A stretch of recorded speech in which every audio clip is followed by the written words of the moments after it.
Salut et bienvenue. Vous écoutez Total Régal, le podcast où on raconte un jeu sans se la raconter.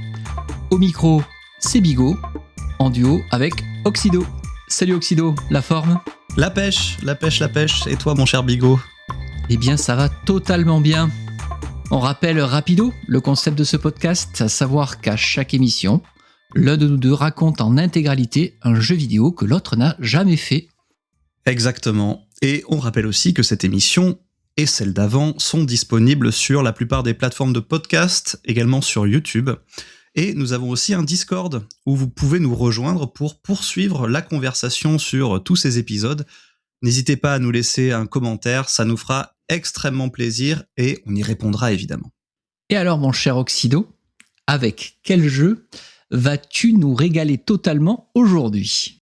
Eh bien, aujourd'hui, Bigot, on s'attaque à un gros morceau, à une série emblématique de l'histoire du jeu vidéo, puisque j'ai décidé de te raconter un des épisodes de la série Final Fantasy.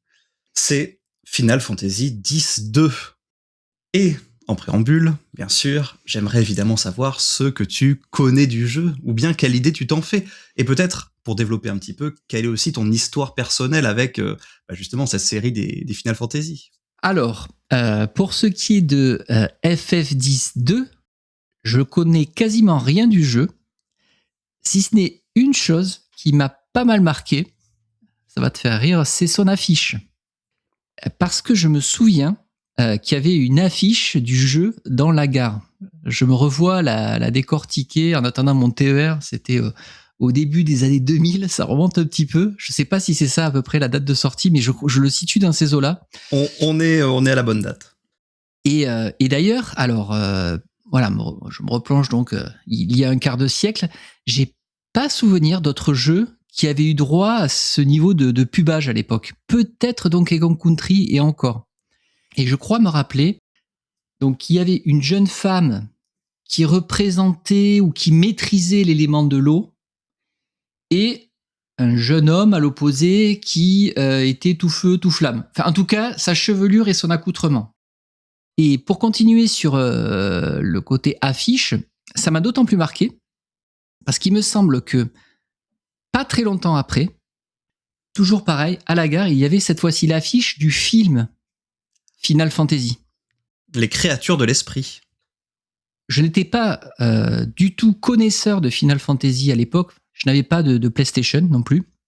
Mais en voyant quand même ces affiches-là, que ce soit donc l'affiche de FF10 ou FF10-2 et l'affiche du film Final Fantasy, les créatures de l'esprit, donc, je sentais quand même que je passais à côté d'un phénomène populaire.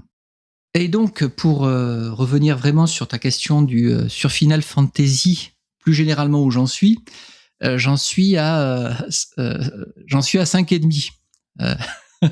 Parce que, en fait, j'ai attaqué la série Final Fantasy finalement assez récemment, dans la version Pixel Remastered. Donc là, j'y joue sur Steam.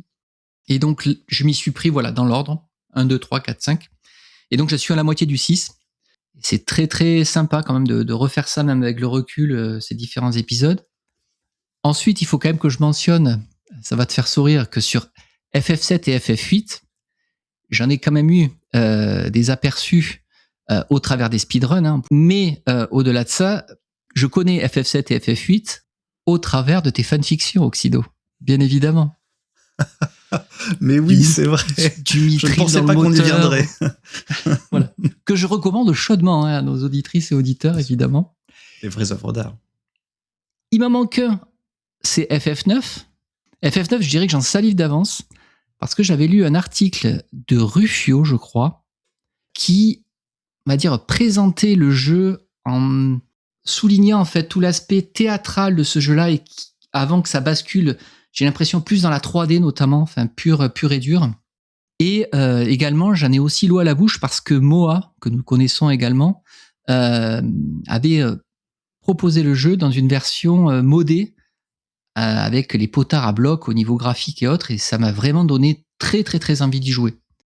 Mais à partir de là, c'est vraiment que des bribes, tu vois, comme ça là, parce qu'on ne peut pas passer complètement à côté de FF. Et donc, je suis hyper intéressé par le racontage que tu as proposé de FF10, parce que pour moi, je l'imagine un petit peu comme un épisode charnière entre les opus que je parcours. On sent bien que déjà de FF6 à FF7, il y a un pas important avec le passage sur PlayStation, des premiers éléments 3D. Et vraiment là, de ce que j'ai vu du jeu, de ce que j'ai capté du jeu, c'est que là, vraiment, on est une nouvelle fois en mode full 3D. Et j'ai l'impression que depuis, ça n'a plus jamais quitté la saga. Donc peut-être que là aussi, je me trompe. Mais voilà. Il y a effectivement, à partir de FF 7, 8, 9, puis 10, 10-2, etc., une sorte de démocratisation et de mainstreamisation aussi de la série, notamment auprès du public occidental. Mais c'est intéressant que toi, tu aies redécouvert en quelque sorte cette série en revenant aux sources, surtout que maintenant, avec les Pixel Remaster, c'est vraiment une solution très accessible et beaucoup plus efficace pour redécouvrir ces très anciens jeux. Pendant très très longtemps, c'était très difficile de les redécouvrir. Et alors, tu vas voir que Final Fantasy X-2, donc avec -2, oui, est très original dans la série Final Fantasy à de nombreux égards. Alors, personnellement, moi, j'ai fait la rencontre de Final Fantasy un peu différemment de toi. D'abord un peu avec FF8, mais surtout avec FF9, justement, que je connais parfaitement. J'avais 11 ans à sa sortie, en 2001.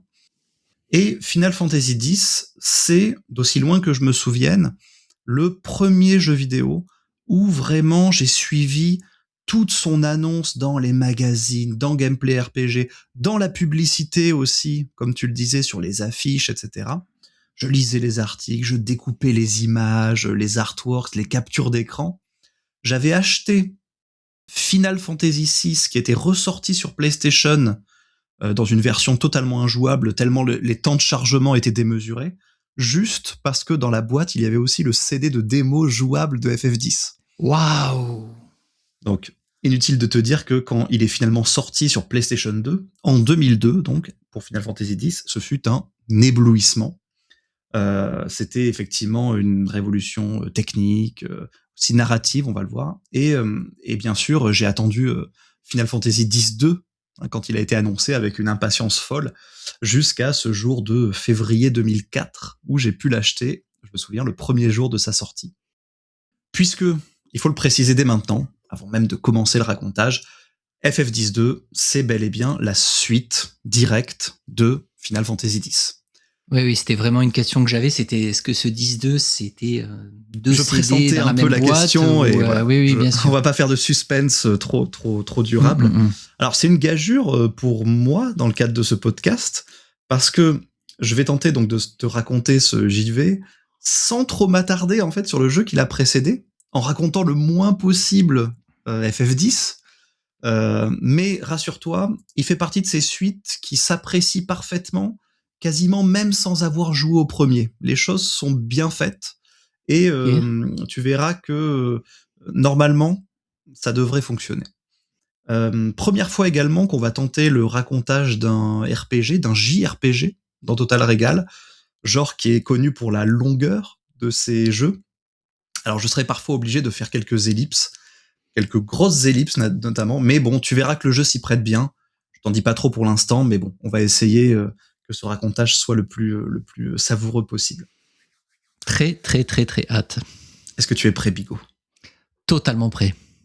Eh bien alors, on glisse le disque de Final Fantasy X-2 dans la PlayStation 2 et on lance le jeu. Et c'est le logo Square Enix qui nous accueille. En effet, au moment de la sortie européenne du jeu, Squaresoft et Enix, qui étaient deux entités, deux studios différents japonais, venaient de fusionner.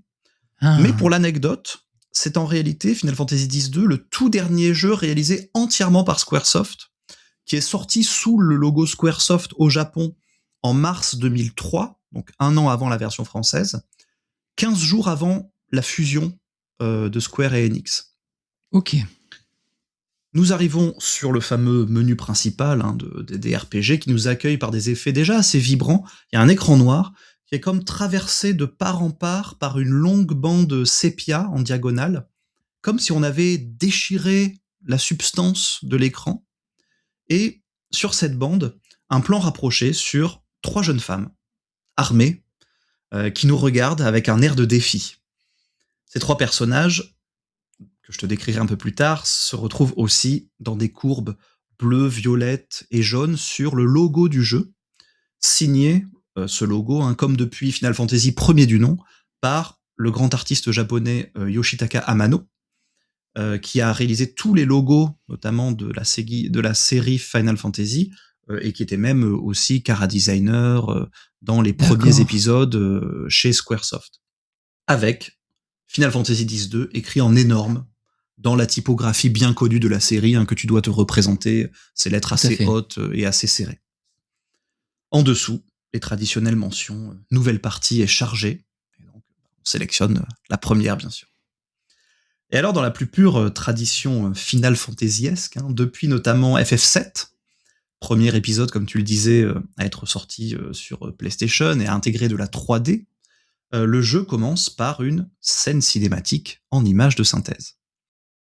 Art dans lequel Squaresoft s'était perfectionné au point, à l'époque, d'être une référence vraiment mondiale de l'image de synthèse, puisque tu l'en parlais tout à l'heure, il faut rappeler que en 2001 était sorti le film Final Fantasy Les Créatures de l'Esprit, qui, malgré un échec commercial monumental, qui a failli effectivement faire mettre la clé sous la porte à Square et qui a mis en danger d'ailleurs la fusion avec Enix, avait pour ambition d'être le premier long métrage de ce genre à représenter notamment des personnages photoréalistes, scène cinématique donc, et magnifique ciel bleu. La caméra panote verticalement sur un immense dôme sphérique qui ressemble un peu, tu sais, à la boule gigantesque de Las Vegas. Je sais pas si tu vois cette sphère là qu'ils ont installée à Las Vegas récemment. Oui, d'accord. Un grand dôme comme ça dans une cité portuaire. Cut, on rentre à l'intérieur du bâtiment, et en fait, à l'intérieur du bâtiment, c'est une salle de concert. Public énorme, installé en cercle autour d'un énorme trou central. La lumière s'éteint, des cris qui commencent à monter, les gens sont en liesse, on attend évidemment le show. Une lueur commence à émaner de ce trou central, le spectacle est sur le point de commencer. Incroyable. On se déplace dans un couloir hors de la salle, un des couloirs d'accès à cette salle de concert, et deux personnages, dont on ne voit pas encore les visages, ont assommé un garde, le traînent comme ça, hors du chemin. Et là, on a un très beau travelling vertical depuis les pieds jusqu'en haut du corps, jusqu'au bas du visage d'une jeune femme, pendant que retentit dans la salle de concert les premières notes des guitares électriques qui sont en train de s'accorder. Cette jeune femme, elle appuie sur un petit dispositif de talkie-walkie qu'elle a à son cou, et elle dit ceci, Y-R-P, Y-R-P, en position, It's Showtime, girls. C'est James et les hologrammes? Alors, on va voir si ce sont des hologrammes. Alors, comme tu l'as compris, je vais te raconter la version française qui dispose de doublage anglophone pour l'intégralité des scènes cinématiques et pour certaines scènes également, on va dire certaines cutscenes mises en scène à l'intérieur du jeu, et puis également des dialogues qui sont souvent dans le moteur du jeu, qui ne seront pas doublés, mais qui seront évidemment entièrement traduits en français. Ok, et on n'est pas rentré dans le gameplay, mais peut-être pour plus tard, mais il va y avoir une différence entre la cinématique et le jeu, ou oui? Oui, tu vas voir, il va y avoir une différence quand même assez nette entre les scènes cinématiques qui sont entièrement en images de synthèse précalculées et le moteur du jeu. D'accord. Mais qui, quand même, à l'époque, déjà poussait bien le moteur physique de la PlayStation 2 à des niveaux quand même très très honorables. Ok. Et là, on a une séquence ultra spectaculaire qui se lance. Le concert commence. Il y a des musiciens sur des plateformes qui volent en cercle dans la salle de spectacle, des drones projecteurs. Wow. Au milieu est sortie de ce trou central une plateforme lumineuse qui est accrochée sur la tête d'un Bouddha mécanique géant en bronze doré. Génial. Qui tient à la main des baguettes de batterie laser avec des cymbales qui volent en rond autour de lui. C'est lui qui va faire la batterie, cette espèce de incroyable Bouddha mécanique géant. Et sur la plateforme, on retrouve en fait un personnage majeur de Final Fantasy X que celles et ceux qui ont joué reconnaissent tout de suite. C'est Yuna. Je sais pas si ça te dit quelque chose, je sais pas si tu la reconnais. C'est, je pense, la jeune femme qu'on voyait sur l'affiche que tu décrivais dans cette gare au début des années 2000. C'est l'héroïne de Final Fantasy X et qu'on retrouve ici dans Final Fantasy X-2. Elle est gracieuse, elle est élégante, elle a un court carré châtain avec une unique longue tresse à l'arrière. Elle est dans son costume assez traditionnel, qui est une sorte de kimono asymétrique, avec une large ceinture obi, tu sais, en dessous du buste. Oui, c'est ce que je vais te dire. En fait, j'ai l'image que j'en ai, ça contraste totalement avec ce que tu décris là.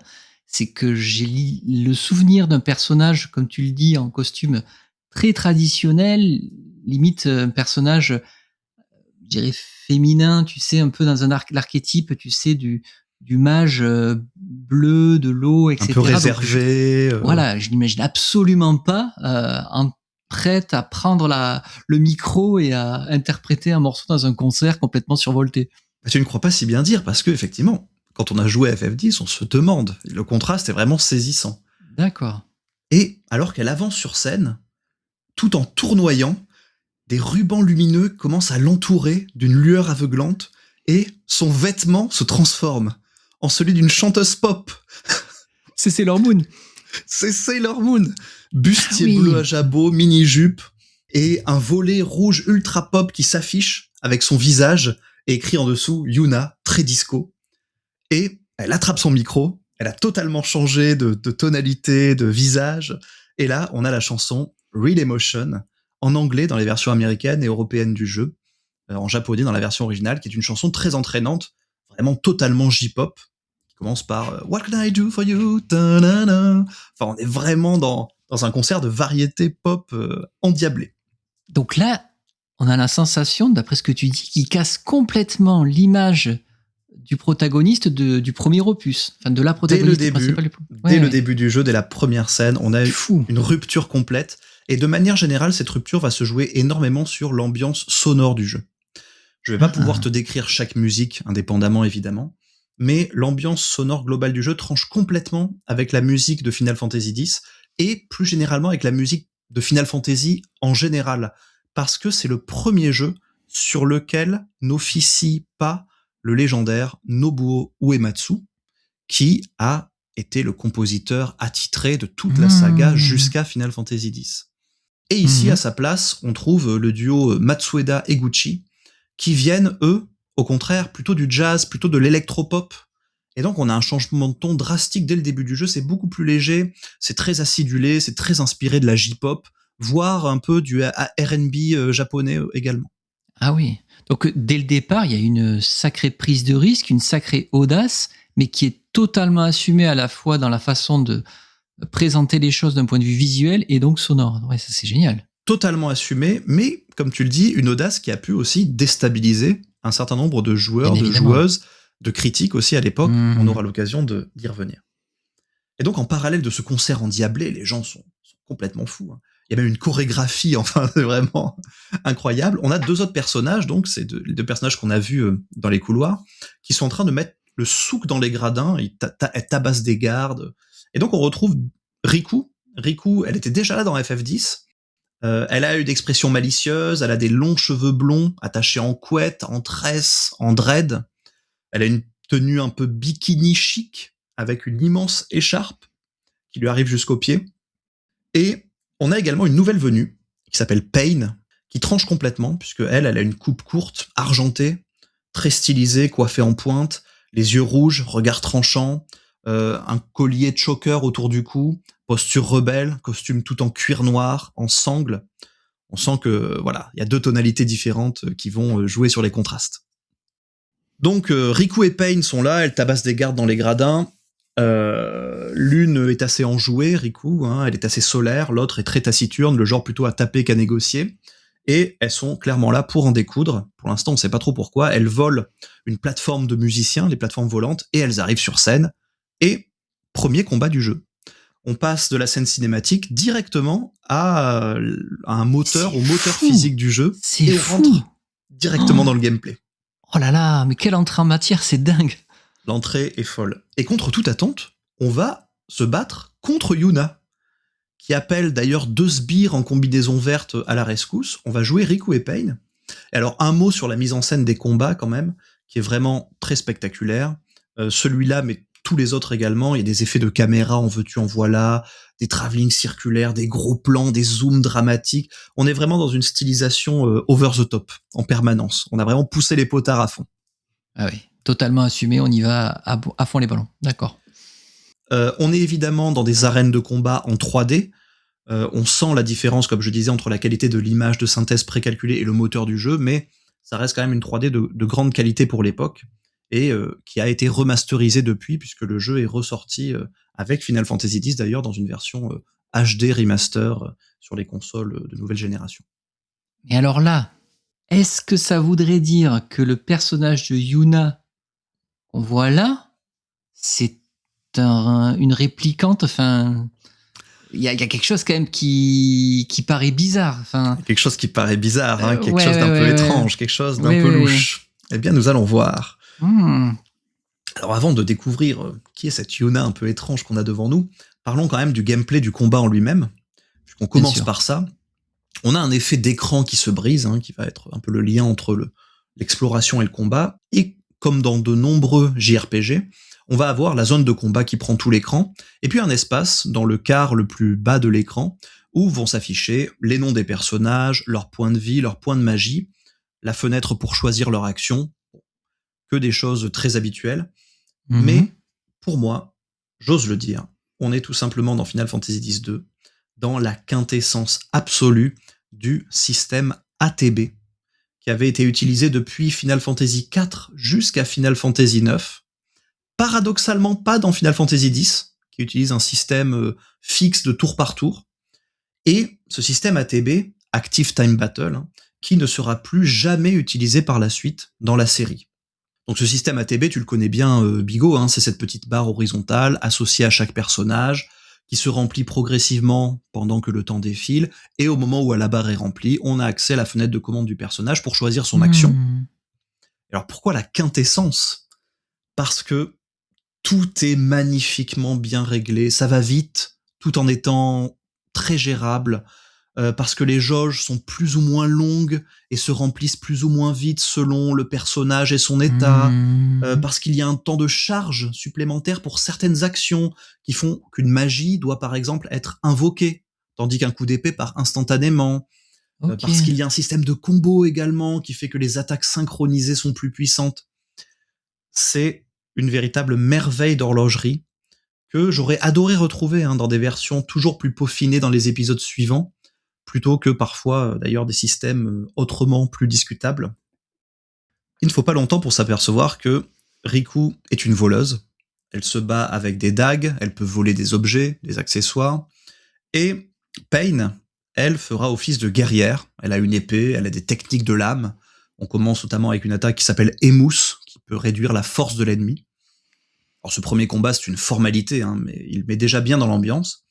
On retrouve nos deux héroïnes en dehors de la salle de spectacle, sur les quais de la ville. La ville s'appelle Luka, c'est une ville portuaire, et elles sont à la poursuite de Yuna, qui s'enfuit. Elle est en train de courir.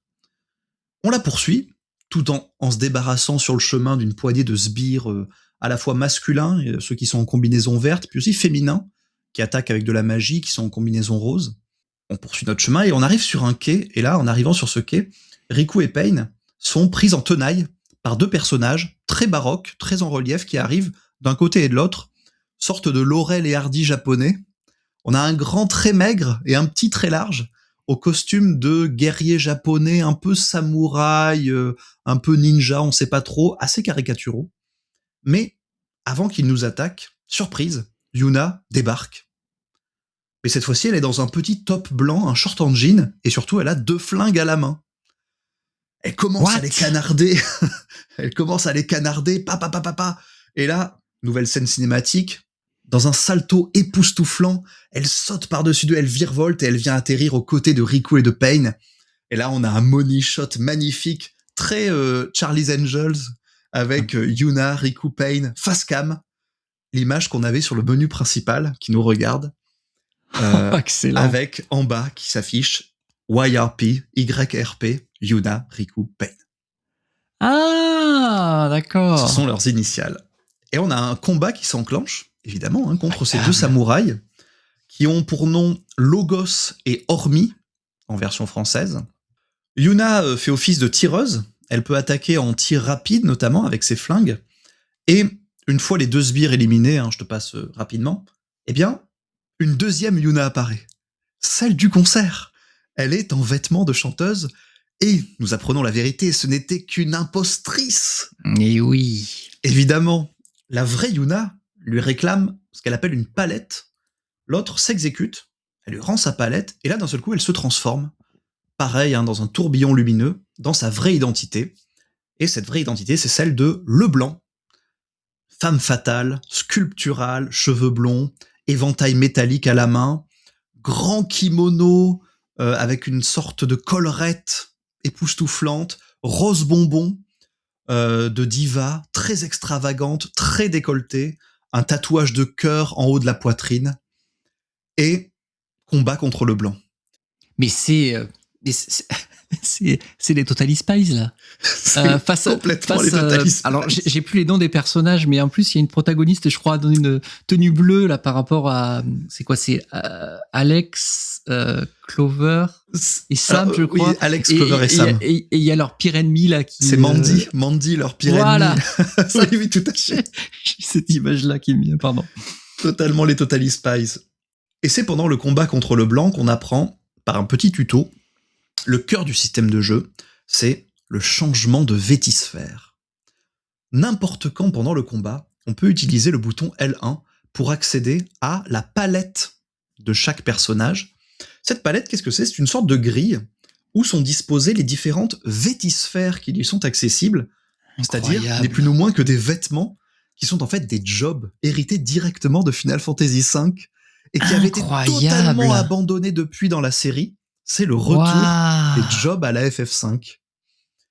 Je rappelle que le système de job permettait de donner à chaque personnage un pool de compétences par rapport à un métier particulier. Alors par exemple le mage blanc qui soigne, le guerrier qui attaque, la voleuse qui vole. Et donc ici le tuto nous demande de changer la vétisphère de Yuna et de passer de tireuse à chanteuse, puisqu'on vient de récupérer la vétisphère que nous avait volé le blanc. Excuse-moi, c'est génial, parce que une nouvelle fois, on a quelque chose qui est diablement original, et on retrouve l'ATB de FF4, le système de job de FF5. C'est assez... En fait, il y a hommage et décalage. Enfin, c'est assez fou. C'est la grande force du jeu, parce que bon, donc on sélectionne la vétisphère, bien sûr, et pour passer de tireuse à chanteuse, et à chaque changement, on va avoir droit à une petite séquence de transformation en plein combat, séquence complètement inspirée, tu le disais tout à l'heure, des Magical Girls comme Sailor Moon. Et il y a vraiment un plaisir à la fois visuel, mais aussi ludique, à voir nos héroïnes changer de vêtements pendant le combat pour changer de compétences.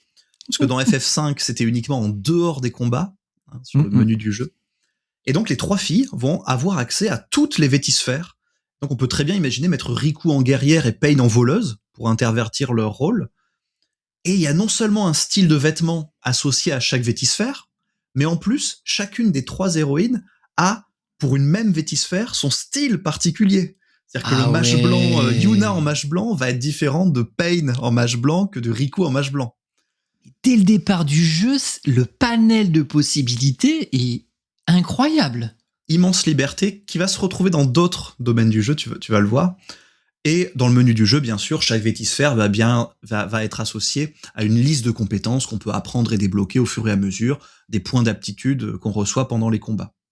C'est quelque chose quand même qui a pu être reproché au jeu à l'époque aussi, parce que je me souviens de critiques, alors souvent européennes, qui connaissaient pas forcément tout de la culture japonaise et de la culture populaire japonaise, qui reprochaient un côté poupée Barbie, soumise au désir du joueur masculin, dans le sens où on va dévêtir les personnages, les rhabiller autrement. Alors évidemment, tout est très chasse, on ne voit rien de grivois ou je ne sais quoi. Et je te rassure, dans le menu, il y a une option pour abréger la scène de transformation après l'avoir vue une première fois. Oui, c'est peut-être plus ça qui, peut-être à la longue, aurait peut-être, j'imaginais, peut-être aurait pu lasser, parce que si chaque fois l'animation en fait est un peu longue. Mais d'accord, donc en plus il y a cette option pour accélérer un peu les choses qui fait que ça passe bien. Et donc, ici, la vétisphère de chanteuse que porte Yuna va nous permettre notamment de donner des buffs à l'équipe ou de nerfer les ennemis, c'est-à-dire de leur donner des des désavantages, par exemple cécité pour les empêcher de voir et donc de rater leur coup, ou alors silence pour les empêcher de lancer des magies. Le blanc et ses 2 acolytes, une fois qu'on les a battus, s'enfuient, tandis que Yuna se lance dans un petit pas de danse improvisé. On sent déjà que la vétisphère qu'elle porte et comporte de manière générale peut avoir un petit effet aussi de possession un petit peu sur la personne qui la porte. Je vois. Voilà, elle a l'air de ne pas maîtriser les pas de danse qu'elle fait un peu automatiquement. Cut, on se retrouve dans un énorme vaisseau volant rouge, un airship à l'aspect futuriste. C'est le Celsius qui va faire office un peu de hub multimodal pendant tout le jeu. On y retrouve des personnages connus de FF10. Y a Frangin, par exemple, qui est le grand frère très exubérant de Riku. Mais il y a aussi un nouveau personnage qui s'appelle Shinra. C'est un gamin en combinaison ocre, dont la tête est entièrement recouverte par une sorte de casque avec un masque à gaz. C'est clairement, on va dire, l'ingénieur, le data analyst, tu sais, de la bande, qui manipule l'informatique, etc. Oui, donc là, on a vraiment un groupe de résistants, de rebelles, de renégats qui opèrent au sein de cet univers-là. En tout cas, c'est comme ça que je pressens un peu les choses là. Tu vas voir quelle est leur activité. Et à partir de maintenant, on va apprendre énormément de choses aussi par la bouche de Yuna elle-même. Puisque Yuna, qu'on a retrouvée, va aussi faire office de narratrice en voix off, et elle va fluidifier le passage entre FF10 et FF10-2, en rappelant notamment régulièrement aux joueurs qui sont certains personnages qu'on est censé reconnaître du jeu précédent, par exemple. Et pour ce faire, elle ne s'adresse pas directement aux joueurs, mais il y a une mécanique qui fait qu'elle s'adresse à un autre personnage, elle s'adresse à Tidus. Tidus, c'était le protagoniste de Final Fantasy X, et qui, depuis la fin du jeu précédent, a l'air d'avoir disparu. En fait, il a disparu, ça se passe 2 ans plus tard. Tidus n'est plus là. Voilà, je n'en dis pas plus pour, encore une fois, ne pas parler trop du jeu précédent. Et Yuna est à sa recherche. Pardon, est-ce que c'est le protagoniste dont je parlais ? Tout à fait. C'est le blond avec les effets un peu de flamme sur sa lame, notamment, voilà, dont tu parlais tout à l'heure. Donc c'était quand même un personnage très très important du premier opus. On apprend plusieurs choses. Dans le monde de Spira, qui est le monde dans lequel se passe l'histoire, les sphères lumineuses ont des propriétés particulières, notamment magiques. Par exemple, les vétisphères, les sphères que vont activer les personnages pour se transformer. Mais ces sphères peuvent aussi contenir des souvenirs enregistrés. Elles font office un peu de caméscope, en quelque sorte. Et Yuna explique qu'elle a retrouvé le visage de Tidus sur une de ces sphères. Elle a trouvé une sphère dans laquelle il y avait une sorte d'enregistrement de Tidus, de très mauvaise qualité. Et pour essayer de retrouver sa trace, elle a rejoint la fine équipe dont tu parlais, s'appelle les Albatros, cette équipe qui est dans ce Celsius. C'est une bande de chasseurs et de chasseuses de sphères, à laquelle appartient notamment donc Riku, qui est la cousine de Yuna d'ailleurs, et Pain, qu'on a déjà rencontré. Ok.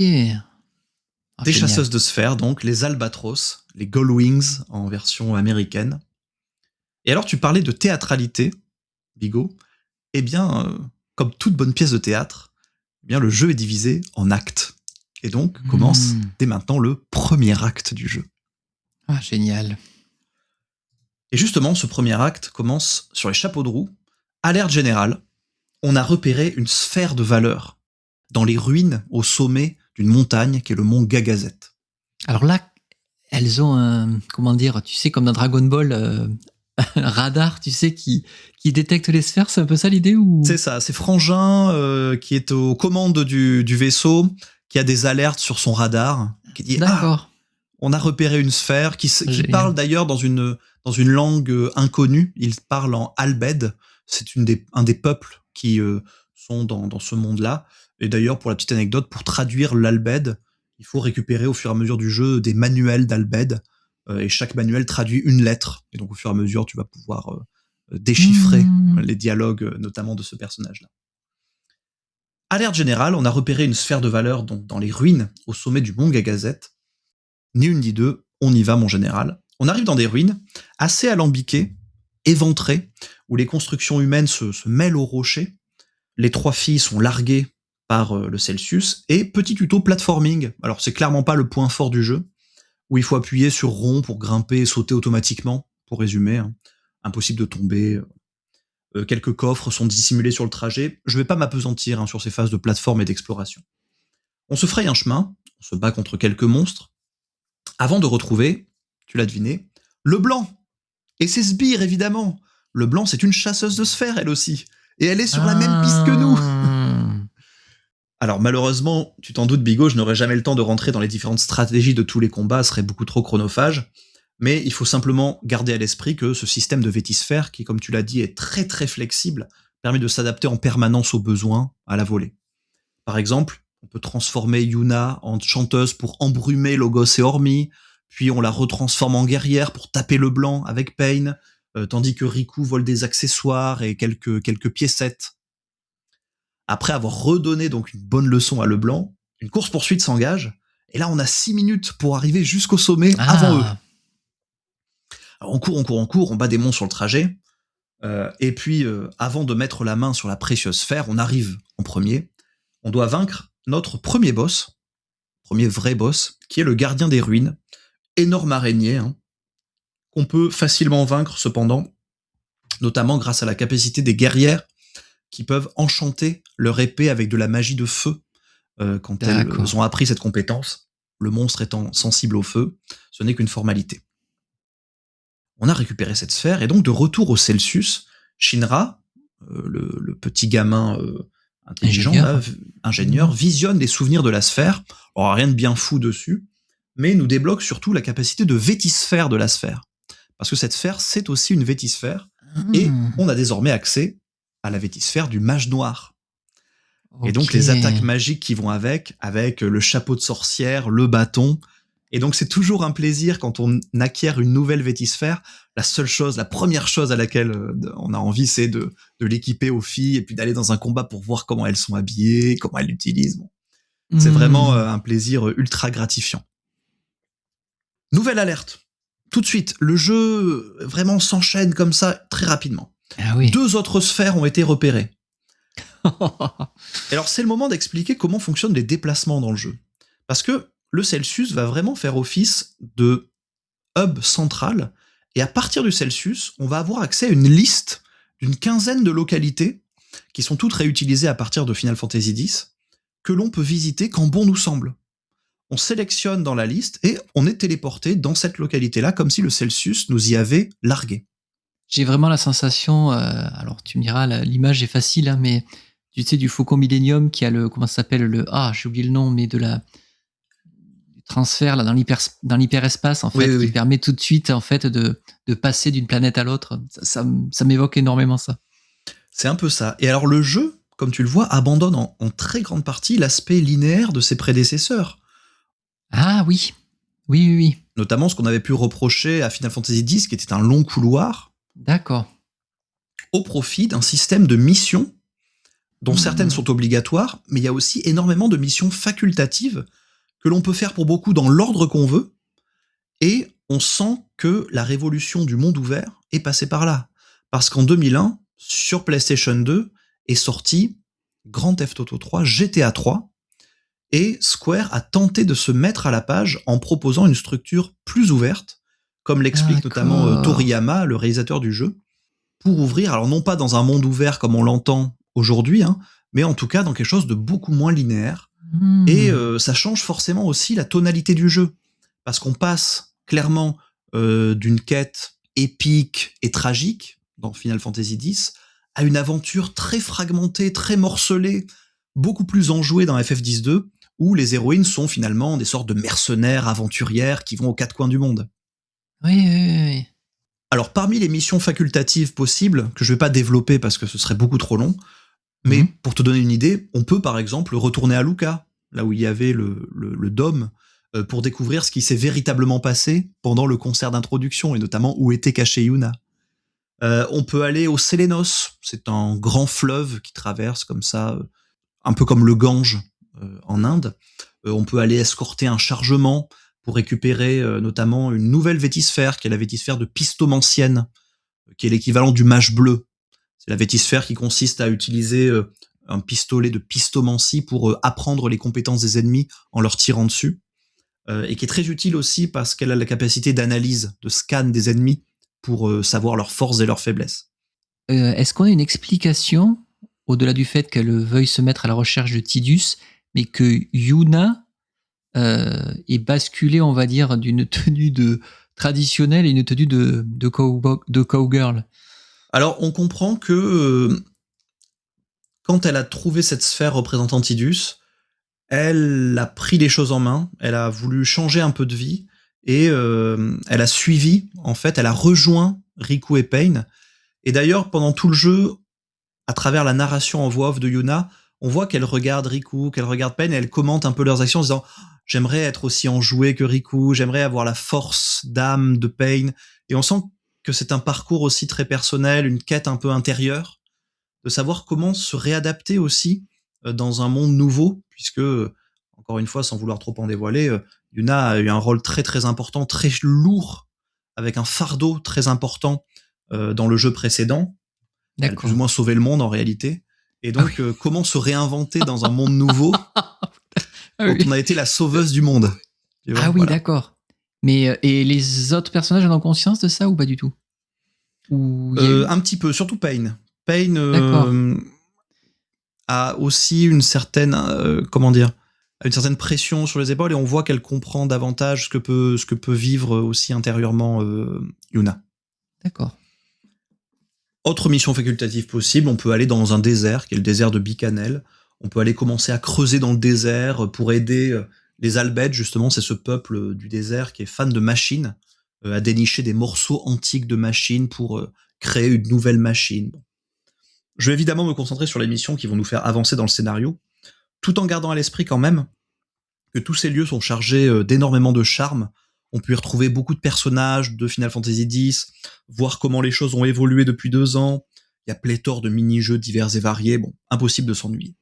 Et toujours quand même avec, même si c'est annexe, quand même des liens au niveau de l'histoire qui font que c'est pas complètement gratuit, ou en tout cas complètement indépendant de toute l'histoire principale. C'est ça, il y a beaucoup de choses qui vont être un peu intriquées ensemble, et ça va créer un entrelac de quêtes annexes qui va avoir des répercussions aussi sur les quêtes principales. Et tu sens que tu prends des branches d'arbres qui vont te conduire potentiellement à une fin différente à ce stade-là, ou c'est trop, là pour le moment, non, c'est un peu tout feu tout flamme ce stade-là? Oui, c'est pas vraiment, tu sens pas que tu vas avoir des fins différentes, même s'il y a une petite mécanique de variation, on va dire, au niveau de la fin du jeu, qui est assez novatrice à l'époque d'ailleurs, mais non, tu sens pas qu'il y a des embranchements majeurs. Clairement, il y a des missions facultatives et les missions obligatoires du scénario. Et justement, la recherche de la première sphère nous amène sur l'île de Bessaïd, endroit luxuriant, paradis tropical isolé, avec le village de Bessaïd, qui est un petit village fait de petites tentes colorées. On est dans quelque chose d'assez idyllique. C'était un village, évidemment, qui était déjà présent dans Final Fantasy X. On y retrouve d'anciennes connaissances, notamment Lulu, la mage noire, qui est désormais enceinte, et qui nous demande de retrouver Wakka, son mari, qui était aussi un personnage jouable du jeu précédent, qui a disparu dans une grotte de l'île. Donc on va le chercher dans la grotte, hein, et puis après avoir combattu un nouveau boss dragon, vulnérable à la glace, lui, ce qui est une très bonne opportunité d'ailleurs de mettre à profit notre vétisphère de mage noire, fraîchement acquise, on obtient une première sphère, qui est la sphère de Bessaïd, et qui fait également office de vétisphère, de mage blanc cette fois-ci. Donc tu vois, on commence à accumuler les jobs, on va dire, classiques de Final Fantasy. Certains seront plus étranges, un peu différents.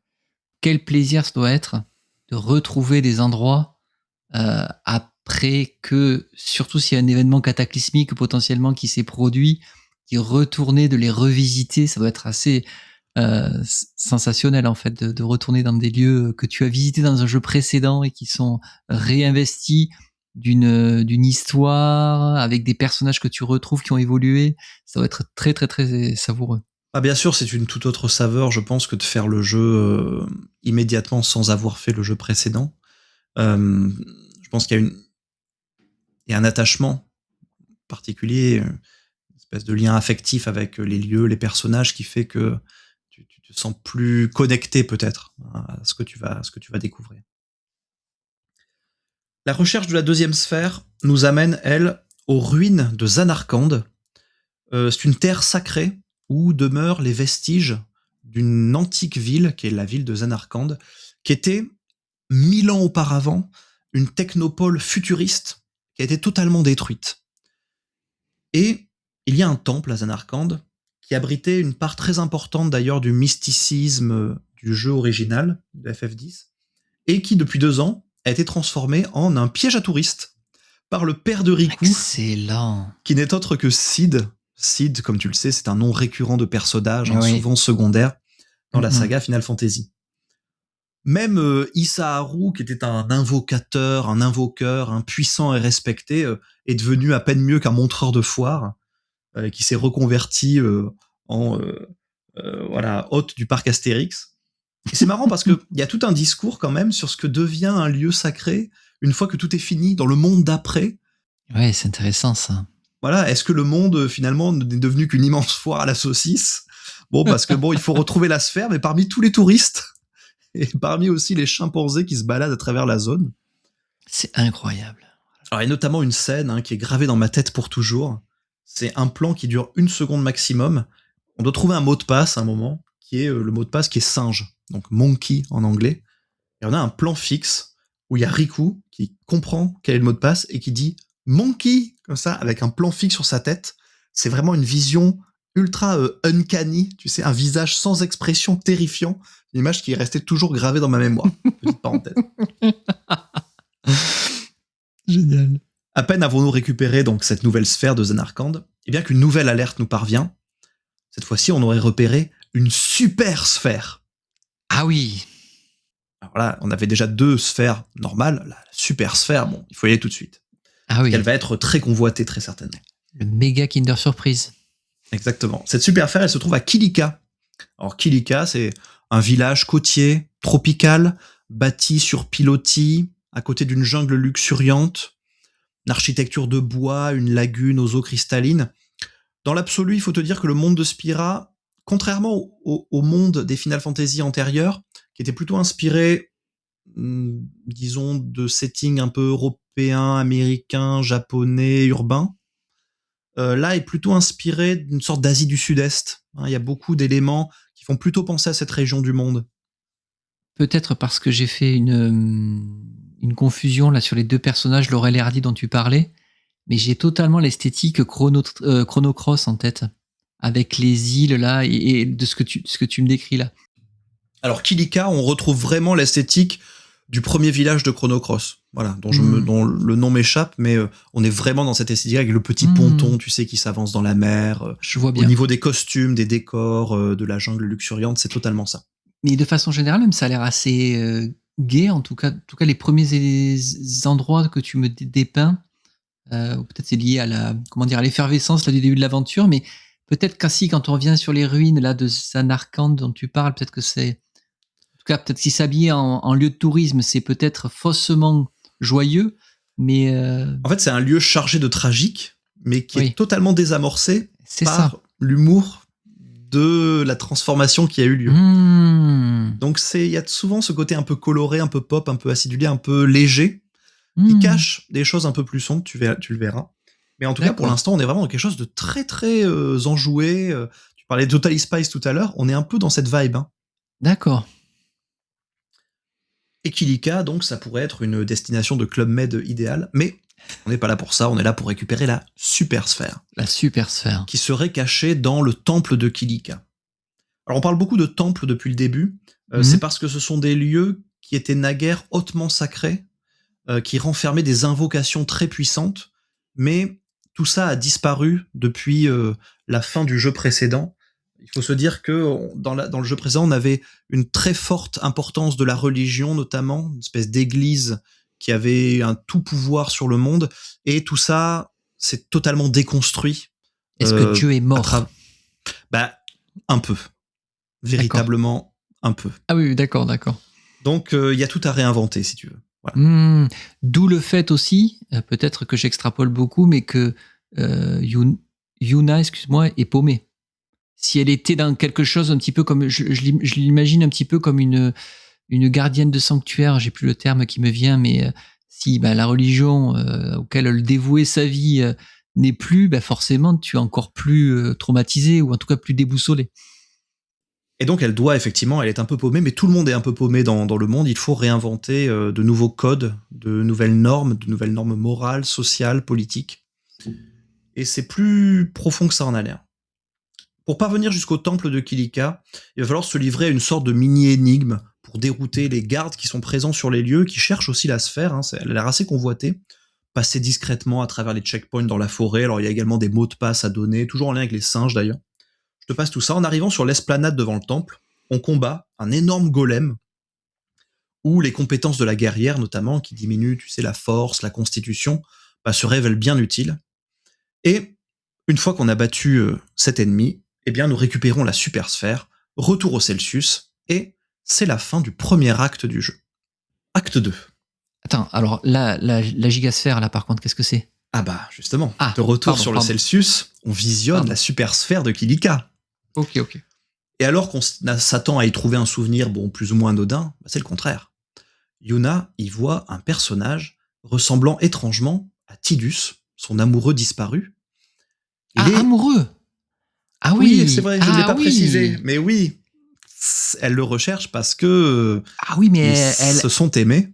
Elle empile les couches de trauma, d'accord. Oui, d'accord. Non, c'est chaud. Yuna, c'est difficile. Okay. Et d'ailleurs, pendant tout le jeu, je l'ai peut-être pas assez insisté là-dessus, mais pendant tout le jeu, on sent qu'elle a un sourire de façade, mais qu'à l'intérieur, elle est vraiment traumatisée. Elle doit se trouver un moyen de se reconstruire véritablement dans tous les domaines de son être.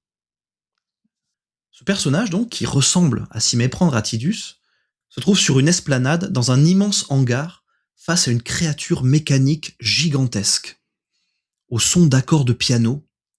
Et le personnage, donc, parle à cette créature et lui dit « Je ne peux compter que sur toi pour sauver Len ».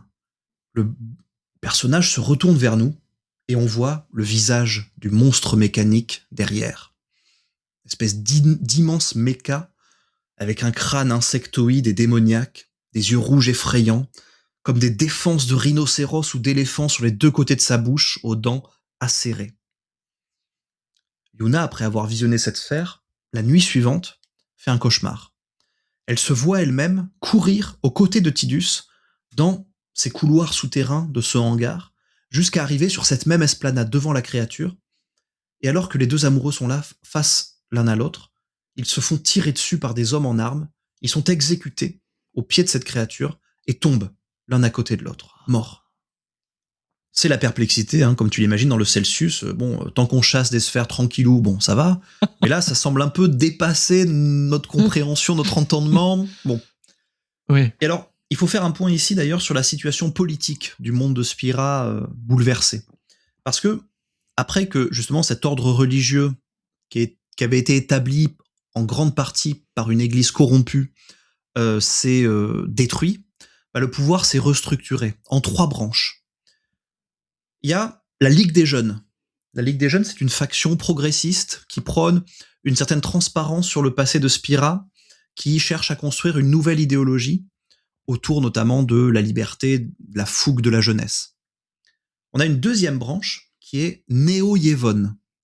Néo-Yevon, c'est une faction conservatrice qui cherche plutôt à maintenir ou à remettre en place l'ancien ordre religieux qui était la religion de Yevon, justement, d'où Néo-Yevon, et qui craint qu'un changement trop brutal ne plonge le monde dans le chaos. Donc c'est une faction plus conservatrice. Et puis on a une troisième faction, un peu entre les deux, qui joue un peu les intermédiaires, qui est en fait menée par les Albed, ce groupe qui défend l'utilisation des machines, qui se consacre donc dans le désert à l'excavation, à la réhabilitation d'anciennes technologies, qui existaient il y a très très longtemps, un millénaire auparavant, notamment dans cette ancienne Zanarkand, mais qui avait été totalement bannies. Il faut savoir qu'on était dans un monde où les machines et les nouvelles technologies avaient été totalement bannies, étaient totalement interdites, notamment par cette religion de Yevon. D'accord, donc là c'est vachement intéressant parce qu'il y a une dimension politique qui s'invite à la table. Et oui, on voit ressurgir au travers du songe, en tout cas de la vision de la supersphère et de ces éléments-là, la dualité aussi magie, méca, qui aussi parcours, là je pense évidemment à FF6 principalement, où il y a cette dualité, cet affrontement-là aussi qui se joue. Tout à fait. Et alors tu dis que la situation politique s'invite. Alors non seulement elle s'invite, mais ça va être notre premier grand choix à faire, parce qu'il faut rendre la sphère. Et donc on a le choix soit d'aller la rendre à la Ligue des Jeunes, soit à Neo Yevon. Excellent. Qu'est-ce que tu aurais fait toi, Bigot? Moi je serais allé chez les jeunes, hein, tu sais. Tu serais allé chez les jeunes? Oui. Il faut choisir. Et c'est vrai que moi aussi, j'ai toujours eu plutôt l'envie de rendre la sphère à la Ligue des Jeunes. Bon, à la fois pour des raisons idéologiques, mais aussi parce que j'avais lu quelque part dans un guide, déjà à l'époque, je crois qu'on pouvait avoir accès qu'au 100% du jeu qu'en faisant ce choix-là. Enfin bon, bref. Ah oui. Non, si je dois argumenter, je dirais que c'est plus parce que par la description que tu m'as fait de Neo Yevon, j'aurais tendance à croire que, vu qu'ils veulent un petit peu calmer le jeu, ils auraient tendance à étouffer l'histoire, voire à la mettre sous le boisseau pour ne pas du tout qu'on en entende parler, limite après nous jeter dans un cachot. Parce que voilà, donc c'est peut-être, tu vois, cet argument-là que j'aurais, enfin cette hypothèse-là que j'aurais formulée, qui m'aurait aussi enclin à aller aussi vers les jeunes pour ça. C'est ça, du côté de Neo Yevon, on a plutôt tendance à mettre le passé sous le tapis, alors que chez la Ligue des Jeunes, c'est la glasnost et la perestroïka, tu vois. Voilà, non mais bon, on va pas. les couleurs politiques sont assez claires, je dirais. C'est ça. Alors, c'est un choix qui n'est pas forcément ultra structurant dans tout le jeu.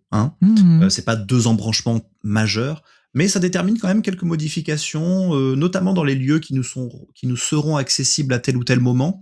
Okay. Aussi, à l'attitude des membres des 2 factions envers nous. Il y a des missions, par exemple, qui seront uniquement accessibles si on a choisi de rendre à la Ligue des Jeunes ou à Neo Yevon. D'accord.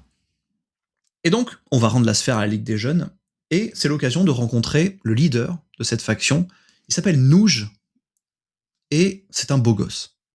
Avec les cheveux bruns en mèche sur le côté, très longue queue de cheval, combinaison moulante rouge, qui marche avec une canne cependant. On sent qu'il a été blessé dans le passé. C'est d'ailleurs, pour la petite anecdote, un énorme crush de Leblanc, notre pire ennemi, notre meilleur ennemi. Elle est complètement croque-love de ses petites lunettes rondes. D'accord. Et on sent dans la discussion avec Nouge, tandis qu'on lui remet la super sphère, on sent un échange de regards avec Pain. Il semble qu'il y a une petite connexion entre Nouge et Pain. Alors la Ligue des Jeunes nous fait un accueil très chaleureux, mais c'est pas très clair sur l'utilisation qu'il compte faire de la super sphère. Bon. Nous, on parle pas de politique, donc on retourne sur le Celsius et on verra ce qu'ils en feront. En retour, qu'est-ce qu'on obtient ? On obtient, alors je détaille pas à chaque fois, mais on obtient des accessoires, on obtient de nouvelles palettes aussi pour les personnages. C'est pas fondamental non plus. Non, pas forcément. D'accord. Ok. Au retour sur le Celsius, surprise, on a été cambriolés. Toutes nos sphères ont été volées. Par qui, à ton avis ? Je dirais Juste. Eh oui, c'est Juste Leblanc. Et ces 2 sbires de l'enfer, évidemment. Elle nous a même laissé une sphère pour se foutre de nous en vidéo interposée. Ah, génial. Une TikTokeuse avant l'heure. Et donc, toutes nos sphères ont disparu. On va évidemment devoir les récupérer. Or, la planque de Leblanc est très bien gardée. Et donc, on va devoir trouver un moyen de s'y infiltrer. Et comment mieux s'infiltrer quelque part qu'en se déguisant ? Et oui. Et donc, ça va être la nouvelle mission principale de ce 2e acte. Trouver 3 uniformes de Leblanchette, ce sont les sbires féminines de Leblanc. Ces combinaisons roses avec un masque que portent toutes les membres du clan Leblanc. Et alors, puisqu'on parle beaucoup de vêtements, de vétisphères, de déguisements, de fringues dans ce jeu, de costumes divers et variés, bah écoute, j'avais un petit interlude à te proposer, mon cher génial. Bigot. Moi qui suis féru de mode. Bien sûr. Figure-toi que je suis récemment allé chiner sur Vinted et que je vais te proposer des descriptions de vêtements, un peu comme sur les magasins d'occasion en ligne, mais ce sont évidemment des vêtements de personnages de jeux vidéo. Oh la cata. Et donc je te propose de retrouver ces personnages à partir de la description imagée de leurs vêtements. Allez, allons-y. Alors, allons-y. Première description Vinted. À vendre. Vêtements de travail en jean denim, bleu indigo, ultra robuste. Pièce vintage, parfaite pour des activités manuelles. Les bretelles sont solides et s'attachent par 2 gros boutons arrondis de couleur jaune. Ne crains pas les taches dues au voyage dans les tuyaux. La salopette de Mario, de Luigi. Et oui, c'est la salopette de Mario et Luigi, bravo. La salopette de plomberie de Mario. Génial, génial. Très, très, très belle idée de jeu. Alors, autre message. Je vends cet ensemble complet en lin épais de couleur verte, super robuste, coupe cintrée, la ceinture marron est incluse. Tissu respirant, idéal pour les sorties en extérieur. Bonnet assorti, très long, qui peut faire office de bonnet de nuit. L'ensemble est vendu sans l'épée. Les frais de port étaient trop élevés. Attends, est-ce que c'est la tunique de Link ? Oui, c'est la tunique de Link dans Zelda. Une tunique de couleur verte avec un bonnet assorti, mais sans l'épée. Oui, bravo. C'est la tunique de Link. Génial. Oh, c'est trop bien. Vent, tenue d'arts martiaux traditionnels, composée d'un haut et d'un pantalon assorti. Coton très lourd et rigide, conçu pour résister aux prises au sol. Le blanc n'est plus immaculé. Il tire vers le blanc crème à force de voyager autour du monde pour combattre. La tenue de Ryu dans Street Fighter ? C'est Ryu dans Street Fighter. Vendu avec une ceinture noire. Le pas de côté, franchement, de voir les tenues sur cet angle-là, je trouve ça merveilleux. Bravo. À vendre. Combinaison de protection environnementale haut de gamme. Conçu pour le personnel confronté à une nature hostile. Modèle intégral et articulé, capable de résister au feu, au gel. Couleur orange vif dominante, mais peut changer de couleur selon les accessoires ajoutés. Attends, pardon, la tenue de Samus. Oui, exactement. Pardon, attends, comment ça s'appelle ? L'armure de Samus, en fait. J'ai plus le nom en tête, mais... L'armure de Samus, le costume Varia. Varia, pardon, voilà, c'est ça. Attention, le bras droit est le modèle standard avec main articulée. Il n'inclut pas le module de canon intégré, à acheter séparément. Génial. C'est le costume de Samus. Bravo. Autre proposition. Je vends ce kit complet pour look théâtral et imposant. Ensemble de style monarchique médiéval qui comprend une magnifique cape longue en velours rouge carmin, très lourde et fluide, qui s'attache avec une chaînette dorée sur le devant. Le kit comprend également une couronne dorée en métal sertie de fausses pierres précieuses. À noter, la couronne a tendance à revenir à l'envoyeur. J'aurais dit Kefka, mais peut-être que je me trompe. Ah, c'est pas Kefka.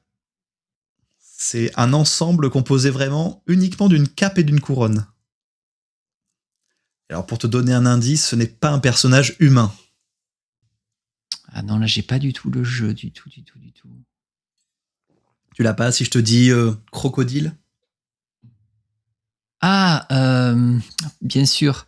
Oui, l'antagoniste dans Donkey Kong, c'est King Croc ? C'est King K. Rool. King K. Rool, pardon. Et enfin, à vendre, pièce unique. Longue tunique de type poncho, très bon état.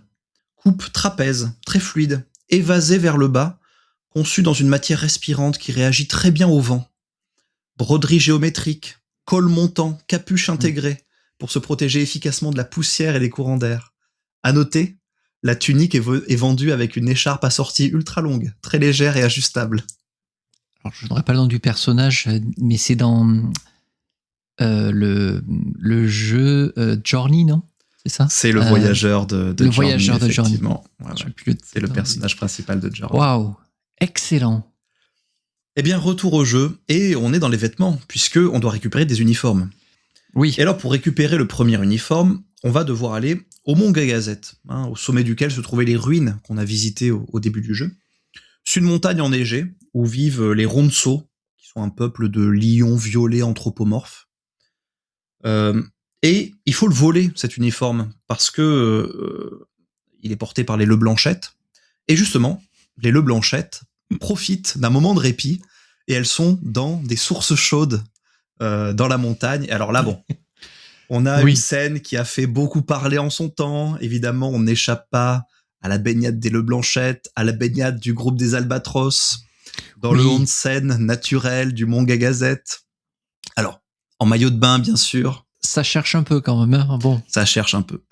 On est en maillot de bain, mais ça n'a pas aidé aux reproches qui ont été faits au jeu, à savoir se livrer un peu trop souvent à ce qu'on appelle le fan service, c'est-à-dire une propension à miser sur l'esthétique des 3 héroïnes. Voilà. Ça rejoint ce qu'on disait tout à l'heure sur oui, tout à fait. Le côté poupée, un peu, voilà. Le deuxième uniforme se trouve sur la route de José, c'est un sentier escarpé, aride, entre des falaises rocheuses. Alors on retrouve sur place toute une flopée de Leblanchet, de Leblanchette, hein, on tabasse tout ce petit monde. On en profite d'ailleurs pour combattre encore une fois Logos et Hormis, hein, bon, qui sont toujours là, ça devient un peu lassant d'ailleurs. Ce qui nous permet de récupérer l'uniforme. C'est dans le texte, Leblanchet, Leblanchette, je veux dire dans la version même originale ou Alors non, c'est la traduction française. D'accord. En anglais, ça s'appelle les goons, c'est-à-dire les sbires, quoi, littéralement. Mm-hmm. Et en japonais, je ne sais pas. En japonais, je ne sais pas comment ces personnages s'appellent. Mais le personnage de Leblanc, c'est Leblanc en VO, en japonais, c'est Leblanc, ouais. Et d'ailleurs, c'est très certainement une inspiration de Maurice Leblanc, puisque c'est une voleuse. Et donc, c'est très sans doute inspiré de Maurice Leblanc, qui a écrit Arsène Lupin, personnage très connu au Japon. Oui, c'est probablement une inspiration de Maurice Leblanc. Oui. On récupère l'uniforme. Sur le passage, d'ailleurs, on peut également choper une vétisphère spéciale qui s'appelle Flora-Flore, qui est la transformation ultime de Yuna. Il faut savoir que chaque personnage va avoir une vétisphère ultime. Et dans un combat, lorsqu'on réussit à transformer une de nos Magical Girls dans toutes les vétisphères présentes sur sa palette, puisque sur chaque palette, il va y avoir plusieurs vétisphères, eh bien, on peut avoir accès à cette vétisphère spéciale qui est évidemment très puissante, très utile contre les boss notamment. Yuna, par exemple, se transforme en une espèce de fleur d'hibiscus géante avec 2 pistils magiques. Bon, c'est assez joli. Hein, donc, il y a des catégories en fait de sphères finalement.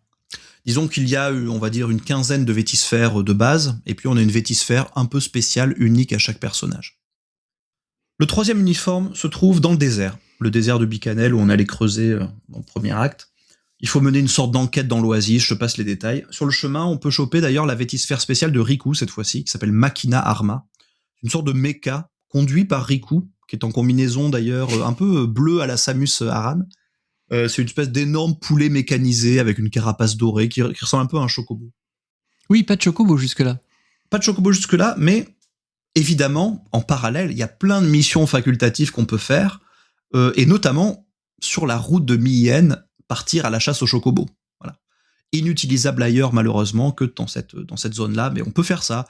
Alors à Bessaïd, il y a une sorte de mini-jeu shooter. Dans la forêt de Macalania, on peut aller retrouver les membres perdus d'un big band. On peut dégoter aussi la vétisphère spéciale de Pain, qui s'appelle Zankyo. Alors elle, c'est une vétisphère qui ressemble à une vierge de fer, tu sais, l'instrument de torture du Moyen-Âge. Ah oui. Avec des ailes dont chaque plume est une lame acérée. Wow. On sent qu'il y a différents styles quand même dans les vétisphères spéciales. On peut également aller dans la plaine Félicité, c'est une immense plaine qui est devenue aussi un piège à touristes d'ailleurs. On peut se faire engager par des compagnies qui se tirent la bourre pour faire de la pub pour leurs attractions. C'est devenu une sorte de parc d'attractions géant. On peut aller faire le ménage dans des ruines pour qu'un personnage y installe une écurie de chocobo justement, et ensuite on va avoir accès à des courses de chocobo. Bon, tu vois que le jeu est très très généreux dans ses propositions, et on peut vraiment passer énormément de temps en dehors de la quête principale en réalité. Ça, c'est quand même aussi un point commun, je trouve, à pas mal d'opus, en tout cas de ce que j'ai fait, de ce que j'ai entendu des épisodes qui mènent jusqu'à celui-ci. C'est cet aspect généreux de ces jeux-là. Où il y a... Après avoir récupéré donc ces 3 uniformes, eh bien on peut enfin infiltrer l'antre de Leblanc, qui se trouve dans la ville de Guado-Salam. Guado-Salam, c'est une sorte de cité souterraine, organique, labyrinthique, sculptée dans des racines géantes. C'était la ville des Guado-Salam, hein, qui sont une race aussi de ce monde-là, et qui ont été exilés parce qu'ils ont abrité dans leur rang plusieurs personnages qui sont accusés d'avoir comploté pour la destruction du monde de Spira 2 ans auparavant. Ce qui fait que Leblanc a pu récupérer la plus belle baraque de la ville, qui est devenue le Château Leblanc d'ailleurs. Et donc on rentre dans le Château Leblanc, donc avec nos 3 héroïnes qui sont déguisées en Leblanchette.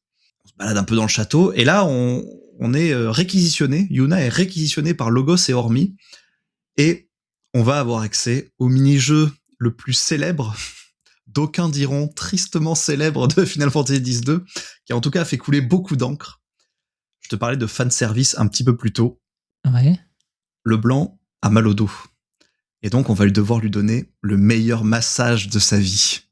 On a un mini-jeu de massage dans Final Fantasy X-2.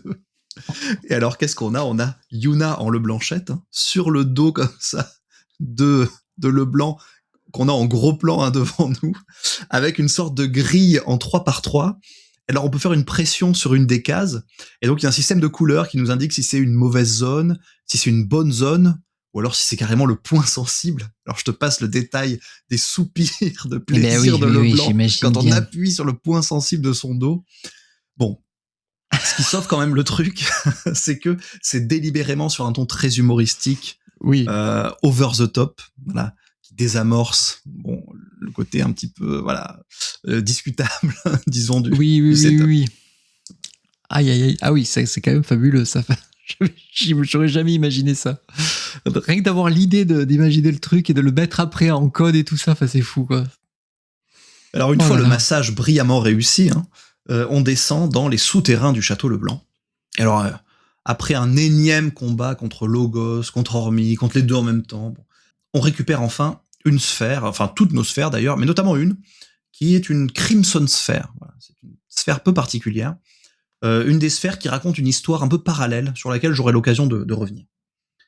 Leblanc débarque, et on est face à elle, et là, révélation. Elle sait, puisqu'elle a regardé notamment certaines sphères, etc., elle sait ce qu'est la créature monstrueuse qu'on a vue dans la super sphère. Cette créature qui est forme de démon insecte, là, comme ça. Et Leblanc nous explique que ce colosse, il s'appelle Vegnagun. C'est une arme mécanique extrêmement puissante qui est cachée dans les profondeurs de Bevel. Bevel, c'est la capitale de la religion de Yevon, c'est la ville, on va dire la ville sanctuaire, la ville sacrée de Yevon. Et finalement, Leblanc va être notre allié à présent. Voilà. On apprend qu'elle ne faisait que collecter des infos pour Nouge, qui est le leader de la Ligue des Jeunes, qui est son crush, et pour l'aider à révéler au grand jour les secrets qui sont cachés encore dans les tréfonds de Yevon et que Neo Yevon veut cacher un peu sous le tapis. Ce qui veut dire qu'elle rejoint le groupe, parce que là, jusque-là, on jouait tout le temps avec le trio, ou la triplette des héroïnes là, qui sont présentées depuis le départ, ou est-ce que ça va évoluer, ce groupe de héros, ou pas du tout, de héroïnes ou pas? Oui et non, c'est-à-dire qu'elle rejoint le groupe, elle va venir à bord de à bord du Celsius, elle va vraiment, avec Logos et Ormi, ils vont prendre leur quartier dans le Celsius. En revanche, au niveau des personnages jouables, c'est uniquement les trois héroïnes, Yuna, Riku, Pain, qui resteront toujours les personnages jouables. D'accord. Il semble bien que notre prochaine destination est donc toute tracée. Les souterrains de Bevel. On va aller sur les traces de Vegnagun, qui a l'air quand même d'être un énorme danger pour le monde entier, s'il tombe entre de mauvaises mains, mais qui semble également avoir un lien avec ce Tidus que Yuna a vu dans ses sphères. Alors laisse-moi te dire que l'infiltration dans Bevel ne va pas être de tout repos, parce que, encore si on avait fait le choix de rendre la super sphère à Neo Yevon au début de l'acte, ce serait une promenade de santé. Mais là, tous les gardes de Bevel, une espèce de moines guerriers avec des fusils, nous attaquent sans ménagement dès qu'on arrive, parce qu'on a rendu la sphère aux autres. Il y a presque les affiches, la récompense, si vous avez la tête de... C'est ça, public ennemi numéro 1. Voilà. Oui, je vois.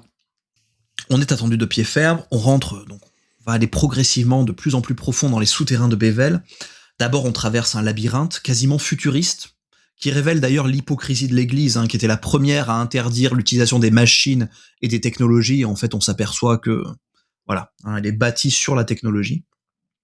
Puis on arrive de plus en plus dans les profondeurs. Il y a toute une énigme à base de tours énergétiques à activer dans un certain ordre. Enfin, on est dans les profondeurs les plus secrètes de Bevel. Ce sont d'anciennes oubliettes, au sein desquelles on trouve notamment une vétisphère très importante, qui est la vétisphère de Chevalier Noir. Armure noire à pic, frappe lourde, des HP très élevés, beaucoup de résistance, mais aussi parfois des sacrifices de HP pour enlever des dégâts. On peut penser par exemple à Kain dans FF4. D'accord. Très utile pour les boss, cette vétisphère de Chevalier Noir, et ça tombe bien, puisque au détour d'un couloir, on va devoir affronter Baralai. Baralai, c'est le leader de la faction conservatrice de Neo-Yevon. C'est un jeune homme d'apparence sobre, avec une toche blanche et verte, mais dont le calme cache une tempête. Il est très rapide, il a un bâton de combat qui peut vraiment faire mal.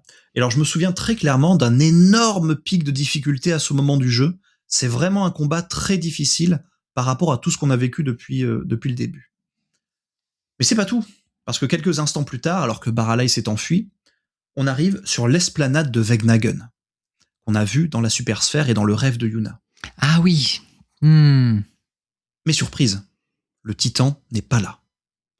À la place, on tombe sur l'ombre d'une ancienne invocation, d'une ancienne chimère du temple de Bével, c'est Bahamut.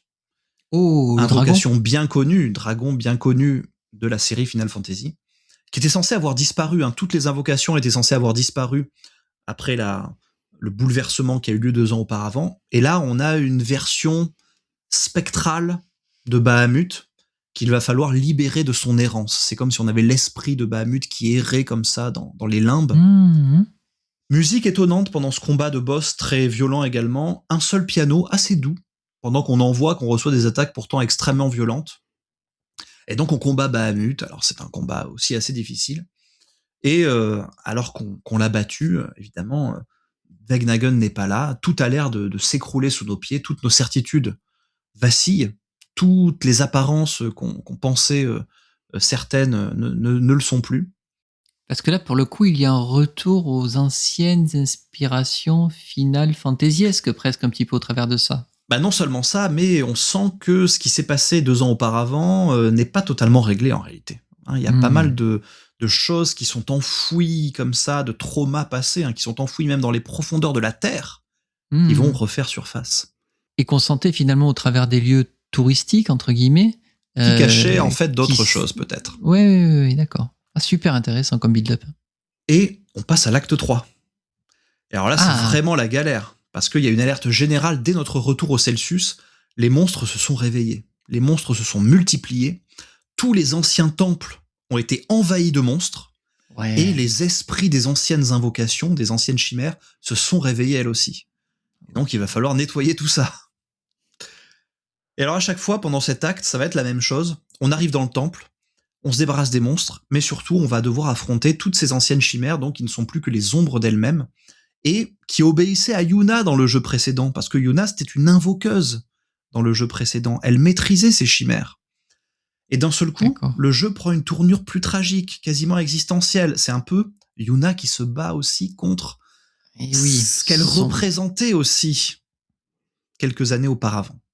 Oui, on a presque aussi là, il y a quand même les jeux qui se répondent. Enfin, c'est très, très, très intéressant. Première étape, retour au temple de Bessaïd, cette île paradisiaque. On retrouve Lulu et Waka. On entre dans le temple de Bessaïd, qui est un bâtiment circulaire orné de gravures anciennes, en harmonie avec la nature environnante. Alors on se débarrasse des monstres qui ont envahi le temple.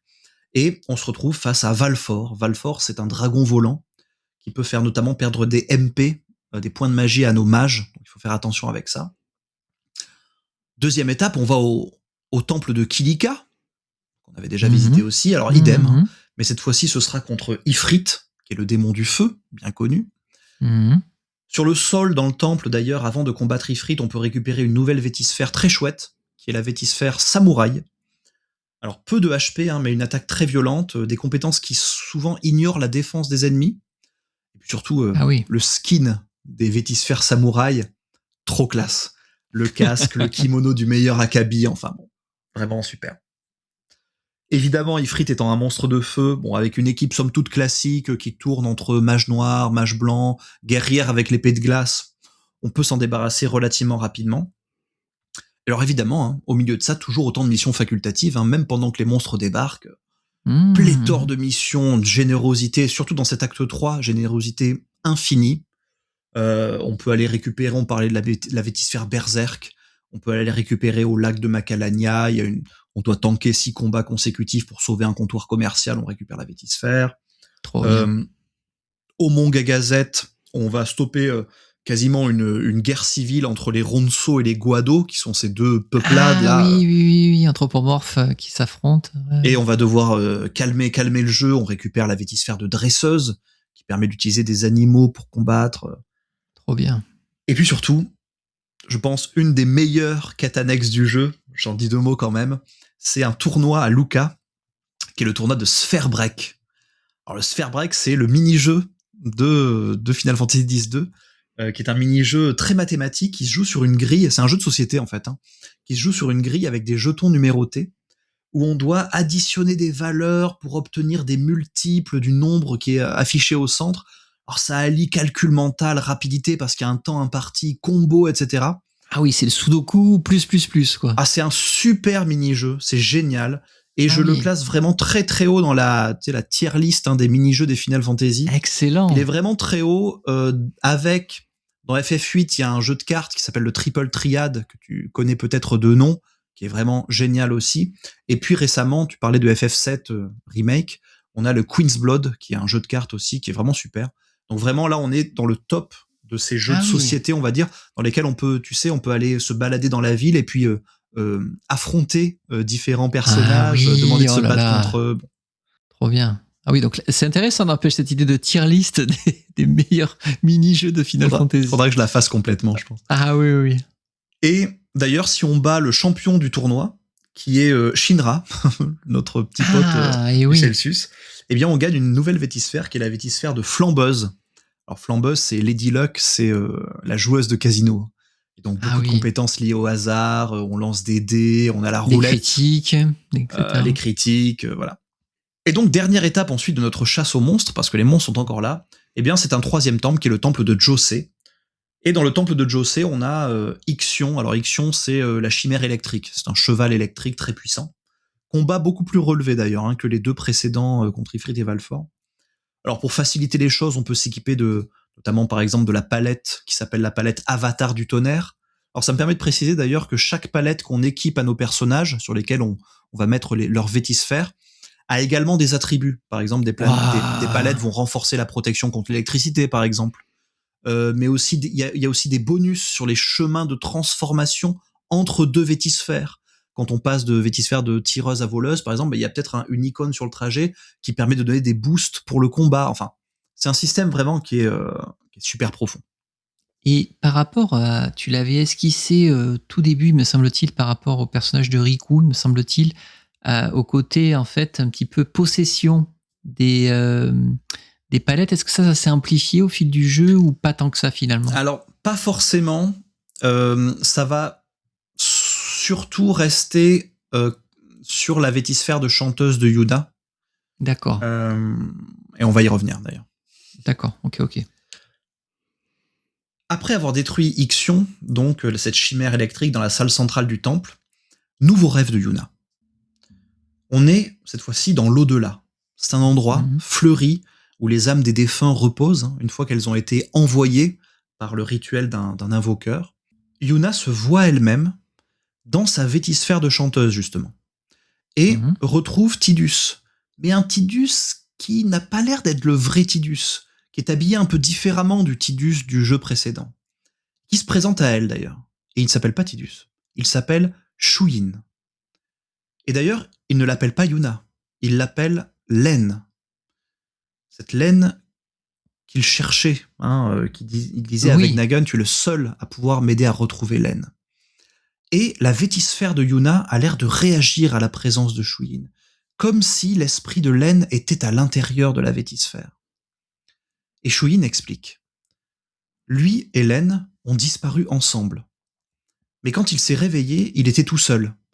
Il est devenu un esprit errant à la recherche éternelle de Len, et il s'est rendu compte que Spira n'a pas changé depuis sa mort 1000 ans auparavant.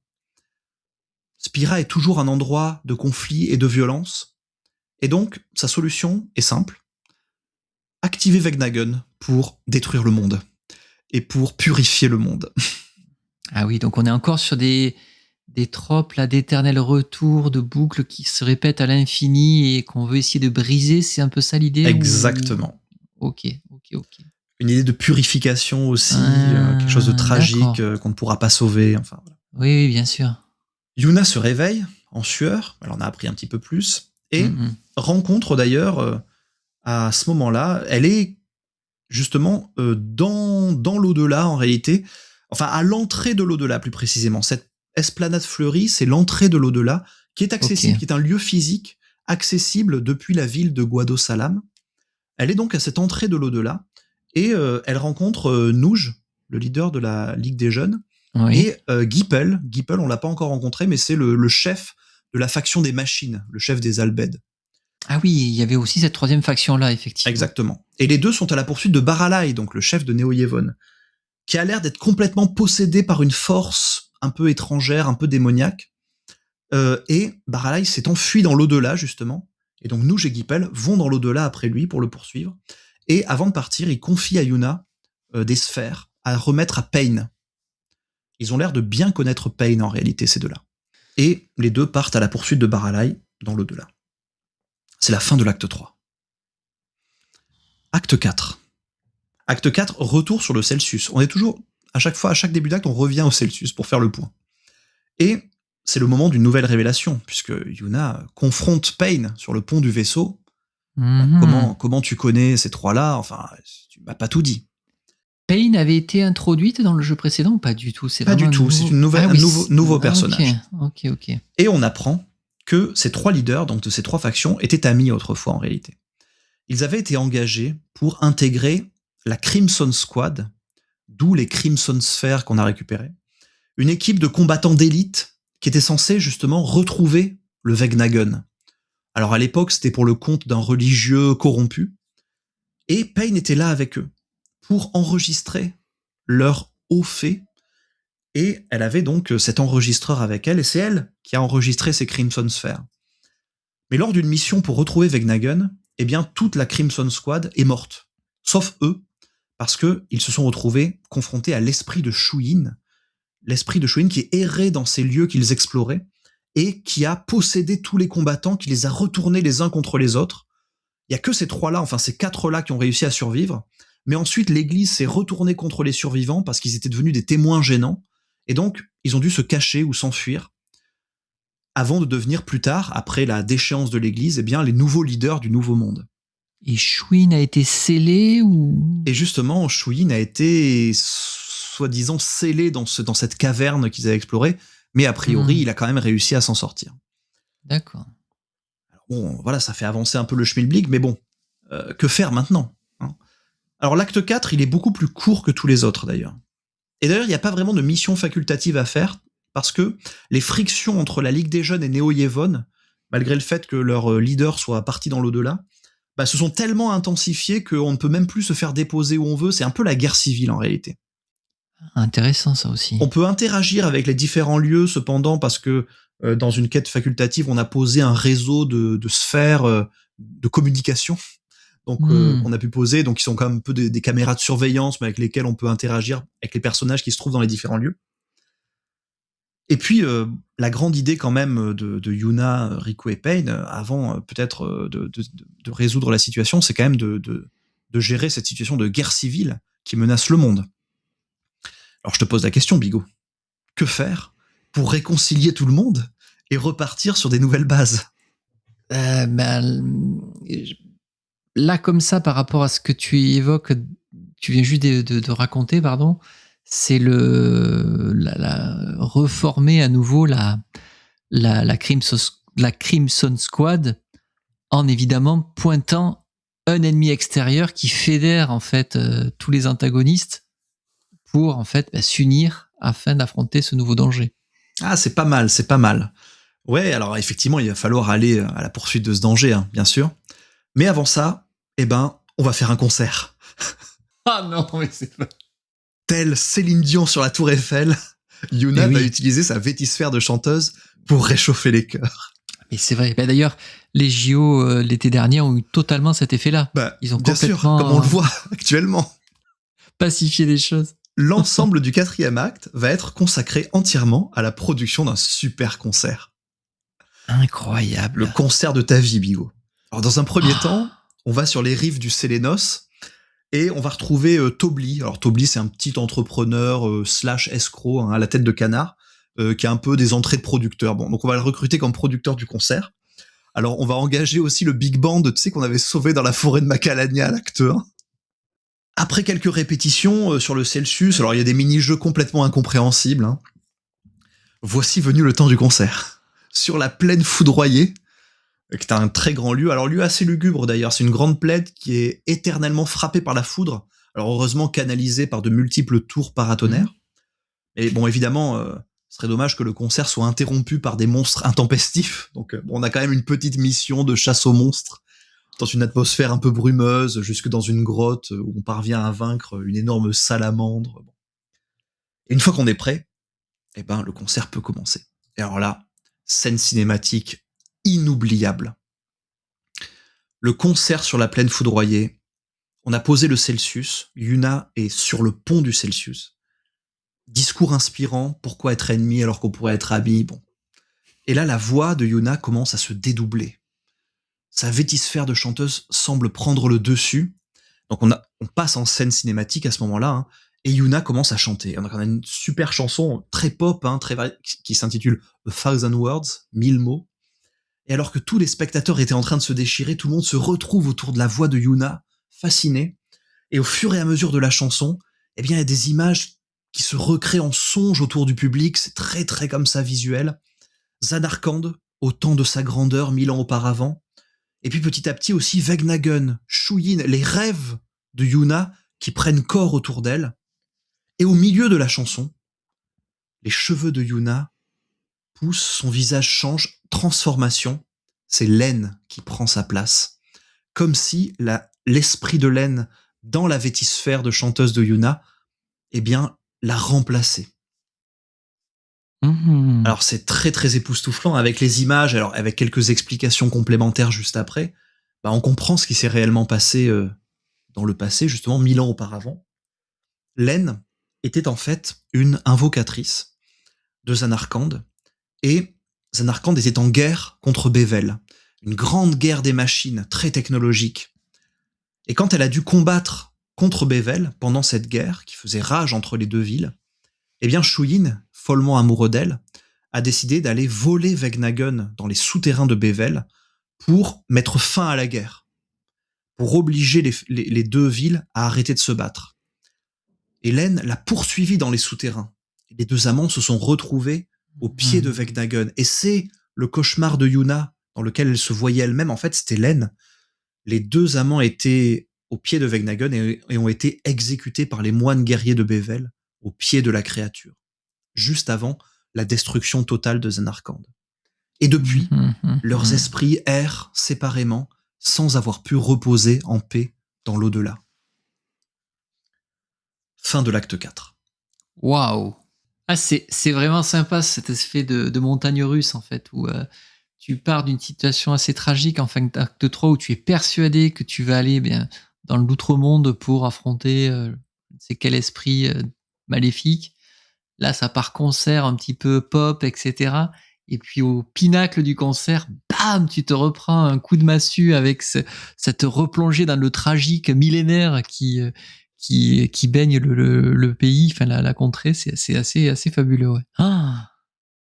C'est là que le jeu est très fort parce que malgré son côté pop et acidulé, voilà, qui pourrait laisser croire qu'on est uniquement dans cette sorte de légèreté un peu superficielle, en fait, il y a une très belle place qui est laissée à l'exploration des caractères, à la mélancolie aussi. Il y a une vraie réflexion sur le deuil impossible de Yuna, qui essaie désespérément de retrouver une ombre du passé, qu'elle ne retrouvera sans doute jamais, une tristesse politique, sociale aussi, avec un monde qui a été libéré d'une terreur existentielle, mais qui se rend compte que la paix ne suffit pas à effacer les traumatismes du passé. Et il y a, pour dire les choses autrement, il y a une vraie vibe, mais dans le sens vraiment noble de ce que je connais de ce genre-là, Magical Girl, quoi. Même dans Sailor Moon, en fait, il y a cet aspect-là qui est un peu gommé peut-être par les séries dessins animés, mais qui est beaucoup plus palpable dans le manga. Et évidemment, je pense aussi à Madoka, par exemple, où c'est Alors je dirais que Madoka, pour le coup, le côté acidulé et pop, il passe assez vite. On va dire ça comme ça. Mais ouais, il y a totalement cette fibre-là. Et là, pour le coup, pareil. Je trouve qu'introduire ça, alors peut-être que c'était présent dans 7, 8, 9, mais dans la lignée, la filiation Final Fantasy, je trouve ça très très fort en fait.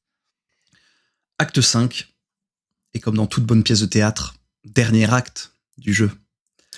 Et il n'est que grand temps de partir à la recherche de Shuin pour mettre fin à son plan de réactiver Vegnagun pour détruire définitivement le monde de Spira. Et alors, avant la dernière ligne droite, évidemment, des dernières missions facultatives. Entre autres, on peut aller au temple de Djosé, on peut retourner au temple de Djosé, chez les Albed, pour prouver notre valeur, parce que on a récupéré depuis le début du jeu, tu sais, en creusant dans le désert des pièces mécaniques. Et bien avec ces pièces mécaniques, ils ont construit une espèce de robot géant. Donc on peut prouver notre valeur en détruisant le robot créé par la faction des machines grâce aux pièces chinées dans le désert. J'aimerais bien voir la scène. On peut retourner dans le désert d'ailleurs aussi, puisque il y a des pampas qui se sont aventurés dans le désert, tu sais, ces petits cactus emblématiques des Final Fantasy. Et une fois les 10 pampas retrouvés, bah, ça débloque le combat contre un boss optionnel qui s'appelle Angra Mainyu, qui est un boss très puissant et qui permet de compléter définitivement l'épisode. Pourquoi je dis ça ? Parce qu'effectivement, dans chaque lieu disponible, eh bien, on peut compléter à chaque fois des épisodes. Et en complétant tous les épisodes de tous les lieux disponibles, eh bien, on assiste aux résolutions de plein de fils annexes qui donnent énormément de vie au monde qui nous entoure. La naissance du bébé de Waka et de Lulu, par exemple, Abe Saïd, Lulu qui était enceinte au début du jeu, a accouché. On arrête le coupable d'un mystère sur la route de Miyen. Les Guado quittent leur exil et retournent à Guado Salam. Tous les touristes quittent Zanarkand, qui est désormais colonisé par les singes, qui devient le paradis simiesque. Oui, donc c'est très satisfaisant parce que c'est pas le dénouement final, c'est les dénouements finaux. C'est les dénouements, exactement. Et surtout, le meilleur dénouement, c'est qu'avec tous les épisodes complétés de tout le jeu, eh bien, nous obtenons une vétisphère. La dernière vétisphère du jeu, c'est la vétisphère mascotte. Meilleure vétisphère du jeu, littéralement un cosplay. Yuna se cosplay en Mog avec une peluche Mumba, qui est une sorte de lionceau anthropomorphe, référence à FF8. Riku se cosplay en kite seat géant. Ah non, mais chacune a... Oui, d'accord. Chacune a un cosplay différent, bien sûr. Ah non, mais je crois que c'était Mog pour tout le monde. Ah ouais. Pain se cosplay en Tomberi. Donc c'est toujours des personnages, des créatures emblématiques de la série Final Fantasy. Ah, c'est sympa.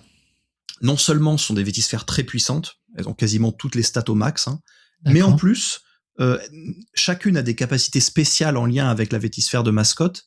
Et en plus de ça, c'est la seule vétisphère dans laquelle tu peux aussi utiliser des capacités que tu as débloquées dans d'autres vétisphères. Par exemple, Yuna peut activer ses capacités de Mog, mais aussi a accès à toutes les capacités de la guerrière et du chevalier noir. Riku a accès à ses capacités de mascotte, mais aussi aux capacités du berserk et du mage blanc. Pour Pain, c'est le samouraï et le mage noir. Oui, des mécaniques de job croisé. Exactement. Oui.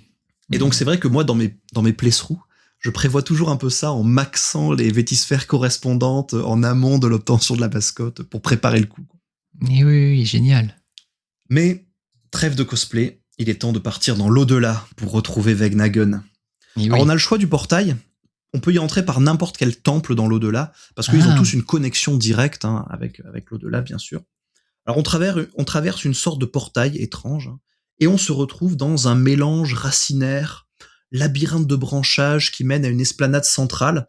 Alors la première étape, un peu une sorte de boss rush, c'est qu'on va devoir affronter 3 nouvelles chimères spectrales qu'on n'avait pas encore affrontées. On va finir le boulot, en fait, du jeu précédent. Shiva, d'abord, la Reine des Neiges, puis les sœurs Magus, alors c'est 3 sœurs insectoïdes anthropomorphes, et puis enfin Anima, le démon enchaîné. Donc on combat ces trois chimères. Je passe les détails de ces boss fights. Comme ça, on a l'impression avec 3 portes d'accès que cette cet outre-monde est immense, c'est le cas ou Il y a un effet effectivement de démesure, complètement. Ouais. D'ailleurs, les personnages sont assez minuscules dans le décor, ce qui renforce cette impression d'immensité. D'accord. Et donc enfin, avec la disparition de tous ces traumas du passé, que sont les chimères, eh bien on a accès au véritable repère de Vegnagun. C'est carrément le fin fond de l'au-delà, un univers apocalyptique avec des piliers bleutés aux formes organiques qui tiennent en l'air, qui créent un labyrinthe suspendu. L'horizon est fait d'une brume mystique, d'énergie éthérée, un chemin assez chaotique, et il va y avoir énormément d'énigmes en lien avec la musique. Il y a des sortes de pianos organiques avec des touches sur lesquelles il faut appuyer dans un certain ordre, ce qui débloque des chemins, des plateformes suspendues dans le vide. Et au bout de ce chemin, on retrouve Gippel, d'abord, le chef des machines, Nouge, ensuite. On est accompagné également d'ailleurs par Leblanc, qui est d'ailleurs quasiment désormais devenu la BFF de Yuna. Logos et Hormis qui sont là avec nous. Bon, toute la fine équipe est là. Et on arrive enfin au pied de Vegnagun. Baralai, possédé par Shuyin, est dans la tête de Vegnagun. Et sur cette tête, en haut du crâne, il y a un orgue immense. Il commence à jouer de l'orgue. Là, c'est une mise en scène époustouflante. Les yeux du monstre s'allument au son d'une symphonie baroque, ultra épique, qui va bien sûr être le combat final du jeu. Des milliers d'énergies fluorescentes émanent du monstre. Et on va devoir se répartir les différents membres du monstre à éliminer. Alors, le gangle blanc va s'occuper des pattes. Nouge et Gippel s'occupent du torse. Et nous, nos 3 albatros, espiègles, vont aller taper la queue du titan. Et donc on va, de l'autre côté, on va taper la queue. Combat épique, où la démesure de la queue du scorpion de Vegnagun, comme ça, est représentée, notamment, comme on le disait, par la taille minuscule des héroïnes dans l'arène de combat. Alors on détruit la queue, et entre chaque combat, il va falloir se déplacer, utiliser des rampes, des plateformes pour accéder aux différentes parties du monstre. Il y a un petit côté Shadow of the Colossus. On va d'abord à la rescousse de Leblanc, qui est un peu en mauvaise posture, donc on va finir les jambes du colosse. On arrive ensuite au torse, où on vient en aide à Nouge et Gippel, qui ont un peu de mal aussi. Et une fois qu'on a détruit toutes ces parties différentes de Vegnagun, on arrive devant le crâne du démon. Baralai, toujours au piano, à l'orgue, toujours en cosplay Jean-Sébastien Bach, possédé par Shuyin, active l'arme la plus puissante de Vegnagun. De la bouche de Vegnagun sort un gigantesque canon qui est prêt à être armé pour détruire le monde. Ni une ni deux, les filles montent sur le canon pour accéder à la tête de la créature. Nouvelle étape du combat, toujours au son épico-lyrique du piano. Désormais, Shuyin, d'ailleurs, a totalement remplacé Baralai, a possédé totalement Baralai sur l'orgue. On le met hors d'état de nuire, il y a tout un timer, parce qu'il ne faut pas que le canon puisse se mettre en marche. Et au bout d'un moment, on a réussi à mettre hors d'état de nuire le colosse. Shuyin descend sur la plateforme. Yuna est toujours en costume de chanteuse. Et à ce moment-là, elle va se faire passer pour Len. Elle va essayer de dire « je t'aime » à Shuyin pour l'apaiser, pour envoyer son âme dans le repos de l'au-delà. Mais volontairement, là. Volontairement. Et Shuyin croit voir Len dans le visage de Yuna. Mais au bout d'un moment, il finit par voir au travers de l'illusion. Il se rend compte que ce n'est pas Len, mais c'est Yuna. Et alors là, il est vraiment, vraiment vénère. Et donc, on a un dernier combat qui va être un combat au corps à corps avec Shuyin lui-même et son épée, qui nous sort des techniques d'épéiste de l'infini. Alors, je trouve ça intéressant, parce que usuellement, le True Last Boss, c'est plutôt le méchant le plus gigantesque en réalité. Oui, c'est plutôt la magie qui est la part belle. C'est ça. Et là, c'est un peu l'inverse. On tape d'abord le méca géant, magique, extrêmement puissant, et ensuite seulement, on va aller combattre l'humain. Et je trouve que c'est assez raccord, en fait, l'inversion avec l'inversion un peu paradigmatique que veut nous créer le jeu lui-même.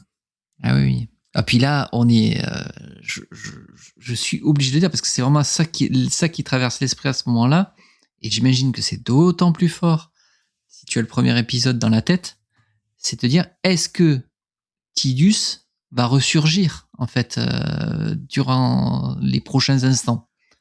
C'est la grande question, bien sûr. Mm-hmm.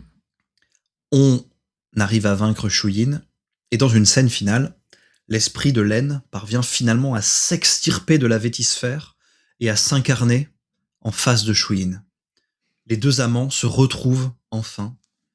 Shuyin est à genoux, il est désormais un peu plus apaisé par la présence de Len, et les deux amants disparaissent ensemble dans l'au-delà, dans un rayon de lumière. On a réussi à sauver le monde. Cut, nouvelle scène, cette fois-ci cinématique en image de synthèse. On se retrouve dans le grand dôme de Luca, où on avait assisté au concert au tout début du jeu. Cette fois-ci, le dôme est ouvert au grand jour, plein de monde. À la tribune, les trois leaders, Nouge, Gipel, Baralai, qui n'est plus possédé par Shuyin, bien sûr. Ils sont ensemble et, dans un discours, promettent de s'entraider pour créer un monde nouveau et d'oublier leurs différends. Okay. Ils font même un petit shoot-out à Yuna, petite dédicace, qui a sauvé quand même le monde. Yuna, elle n'est pas là. Pour la deuxième fois. Yuna n'est pas là. Elle est en dehors de Luca. Elle est sur le quai avec Pain et Riku. Elle s'adresse à la caméra, d'ailleurs, de manière assez espiègle. Elle dit « Il est temps que je retourne à la maison ».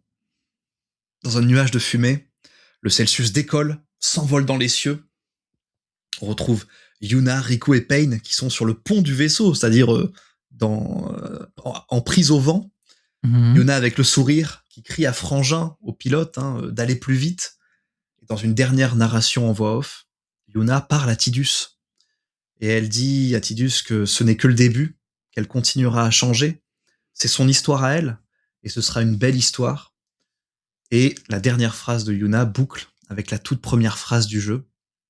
Tout a commencé quand j'ai vu cette sphère de toi. Le générique se lance.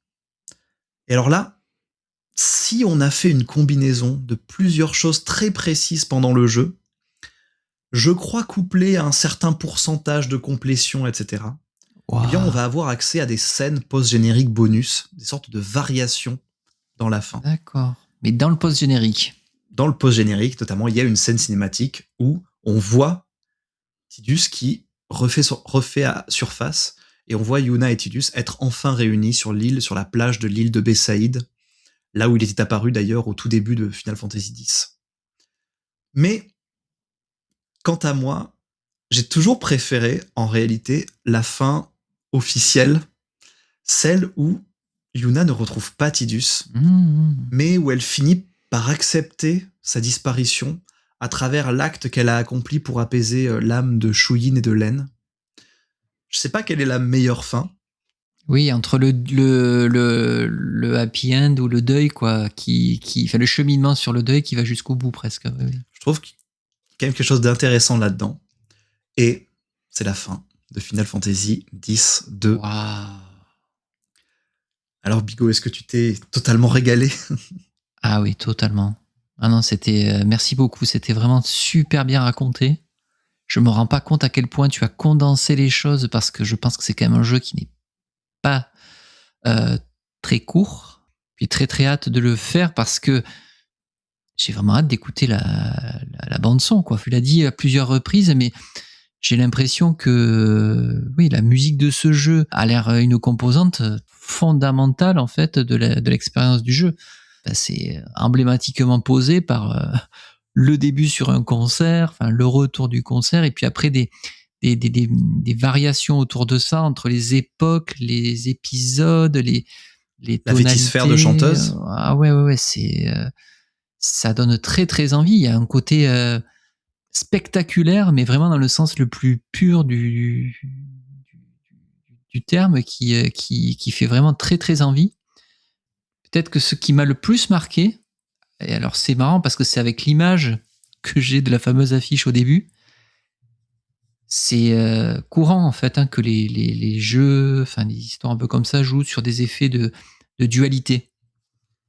Mais alors là, il y en a un tourbillon en fait, je sais pas si là il y a vraiment quelque chose qui se ressent dans la construction narrative, dans les effets de mise en scène, dans la sonorité, dans ce que je disais, dans l'émotion aussi. qui est assez extraordinaire, en fait, je dirais. Et vraiment, c'est tellement, en fait, décliné sur tous les aspects du jeu, avec évidemment les 2 volets du jeu qui se répondent, en fait, en premier lieu, avec une dualité, mais avec pas mal, j'ai l'impression, de subtilité, finalement. Alors, tu vois, je vais finir par la question que tu me posais. Et finalement, je trouve qu'il y a presque le plus beau dans la fin, c'est cette dualité-là. On peut osciller aussi entre les deux. Et ça, je trouve ça assez fort, avec la dimension d'open world. En fait, là aussi, une sensation de liberté, en fait, qui, a priori, en plus, est toute nouvelle dans la saga Final Fantasy. Ça donne aussi, je pense, une saveur toute particulière en termes de rejouabilité. Donc, ouais, vraiment, très, très, très envie de le faire. Sans doute le premier jeu Final Fantasy à inclure un New Game Plus. Pour refaire l'histoire en gardant le pourcentage de complétion de la partie précédente et en gardant les accessoires, les objets, les compétences emmagasinés dans la partie précédente. Et oui, une très grande liberté, comme tu dis, une très grande générosité, tout en gardant une grande cohérence thématique. Et effectivement, cette cohérence thématique, notamment en lien avec la musique, et qui rejaillit notamment même dans le système de combat, parce que effectivement, alors j'ai fait beaucoup d'ellipses sur les explorations, sur les combats, bien sûr, mais système de combat très nerveux, très rythmique, qui est quasiment chorégraphique, et même le mouvement des personnages à l'intérieur de l'arène de combat peut faire penser, à certains moments, à de la danse. Donc il y a beaucoup de choses très en lien avec cette corporalité très forte, ces mouvements, cette énergie vitale, et qui est cette énergie un peu chaotique, un peu désordonnée, qu'on essaye de canaliser comme si elle rejaillissait 2 ans après un cataclysme mondial et un étouffement global du monde depuis un millier d'années. Et autre chose qui me plaît là, en y repensant un petit peu, c'est que aussi on a à la fois ni une héroïne principale qui assume complètement ce rôle-là et qui suivrait aussi une quête initiatique assez classique où elle s'affirme après au firmament d'une puissance totale, presque elle est déjà en fait sur un pinacle en fait, et c'est presque toute sa souffrance intérieure qui se ressent, voilà. Et pareil, je trouve que finalement, il y a cette figure de Wagnagen, là, excuse-moi, qui présente, mais pareil, je trouve que l'antagoniste, en fait, qui passe au travers du chagrin, de la peine de Chouin, qui vient investir ça, qui vient posséder une autre personne, enfin, c'est pas quelque chose, là aussi, pour le coup, de très franc, et c'est assez intéressant aussi de voir comment finalement cet antagoniste apparaît plutôt sur la fin du 3e acte. C'est là que ça s'éclaire un petit peu, ou peut-être oui, c'est très progressif. Même. Et c'est plutôt intéressant aussi, je trouve, cet aspect-là en termes de protagonistes et antagonistes principaux qui finalement sont dans des représentations très originales là aussi par rapport au canon du genre, je dirais. Écoute, je suis très très content d'avoir pu te raconter ce jeu qui, encore une fois, fait partie, une place importante dans mon histoire vidéoludique personnelle. Ça s'est vraiment senti au travers du racontage, bravo. Donc, eh bien, c'est déjà, hélas, la fin de ce racontage, de cette émission. Merci 1000 fois, Oxido, pour cette régalade totale. Merci aussi à vous, chères auditrices, chers auditeurs, d'avoir écouté cet épisode de Total Régal. On vous rappelle que ce podcast est disponible sur plein de plateformes de diffusion. On a Deezer, Podtail, Spotify, j'en passe, et d'autres. Également sur YouTube. On vous rappelle aussi que nous avons un Discord qui est consacré à ce podcast, avec un salon dédié à chacun des épisodes. Donc vous pouvez nous y retrouver pour nous faire part de vos réactions, de vos élucubrations, de vos trouvailles aussi, ou de vos éclairages sur tel ou tel épisode. N'hésitez pas. On revient, on l'espère en tout cas, dans un mois pour se raconter un nouveau jeu, peut-être avec un ou une invitée. Et puis sinon, à très bientôt pour un nouvel épisode de Total Régal. Ciao, ciao. Bye.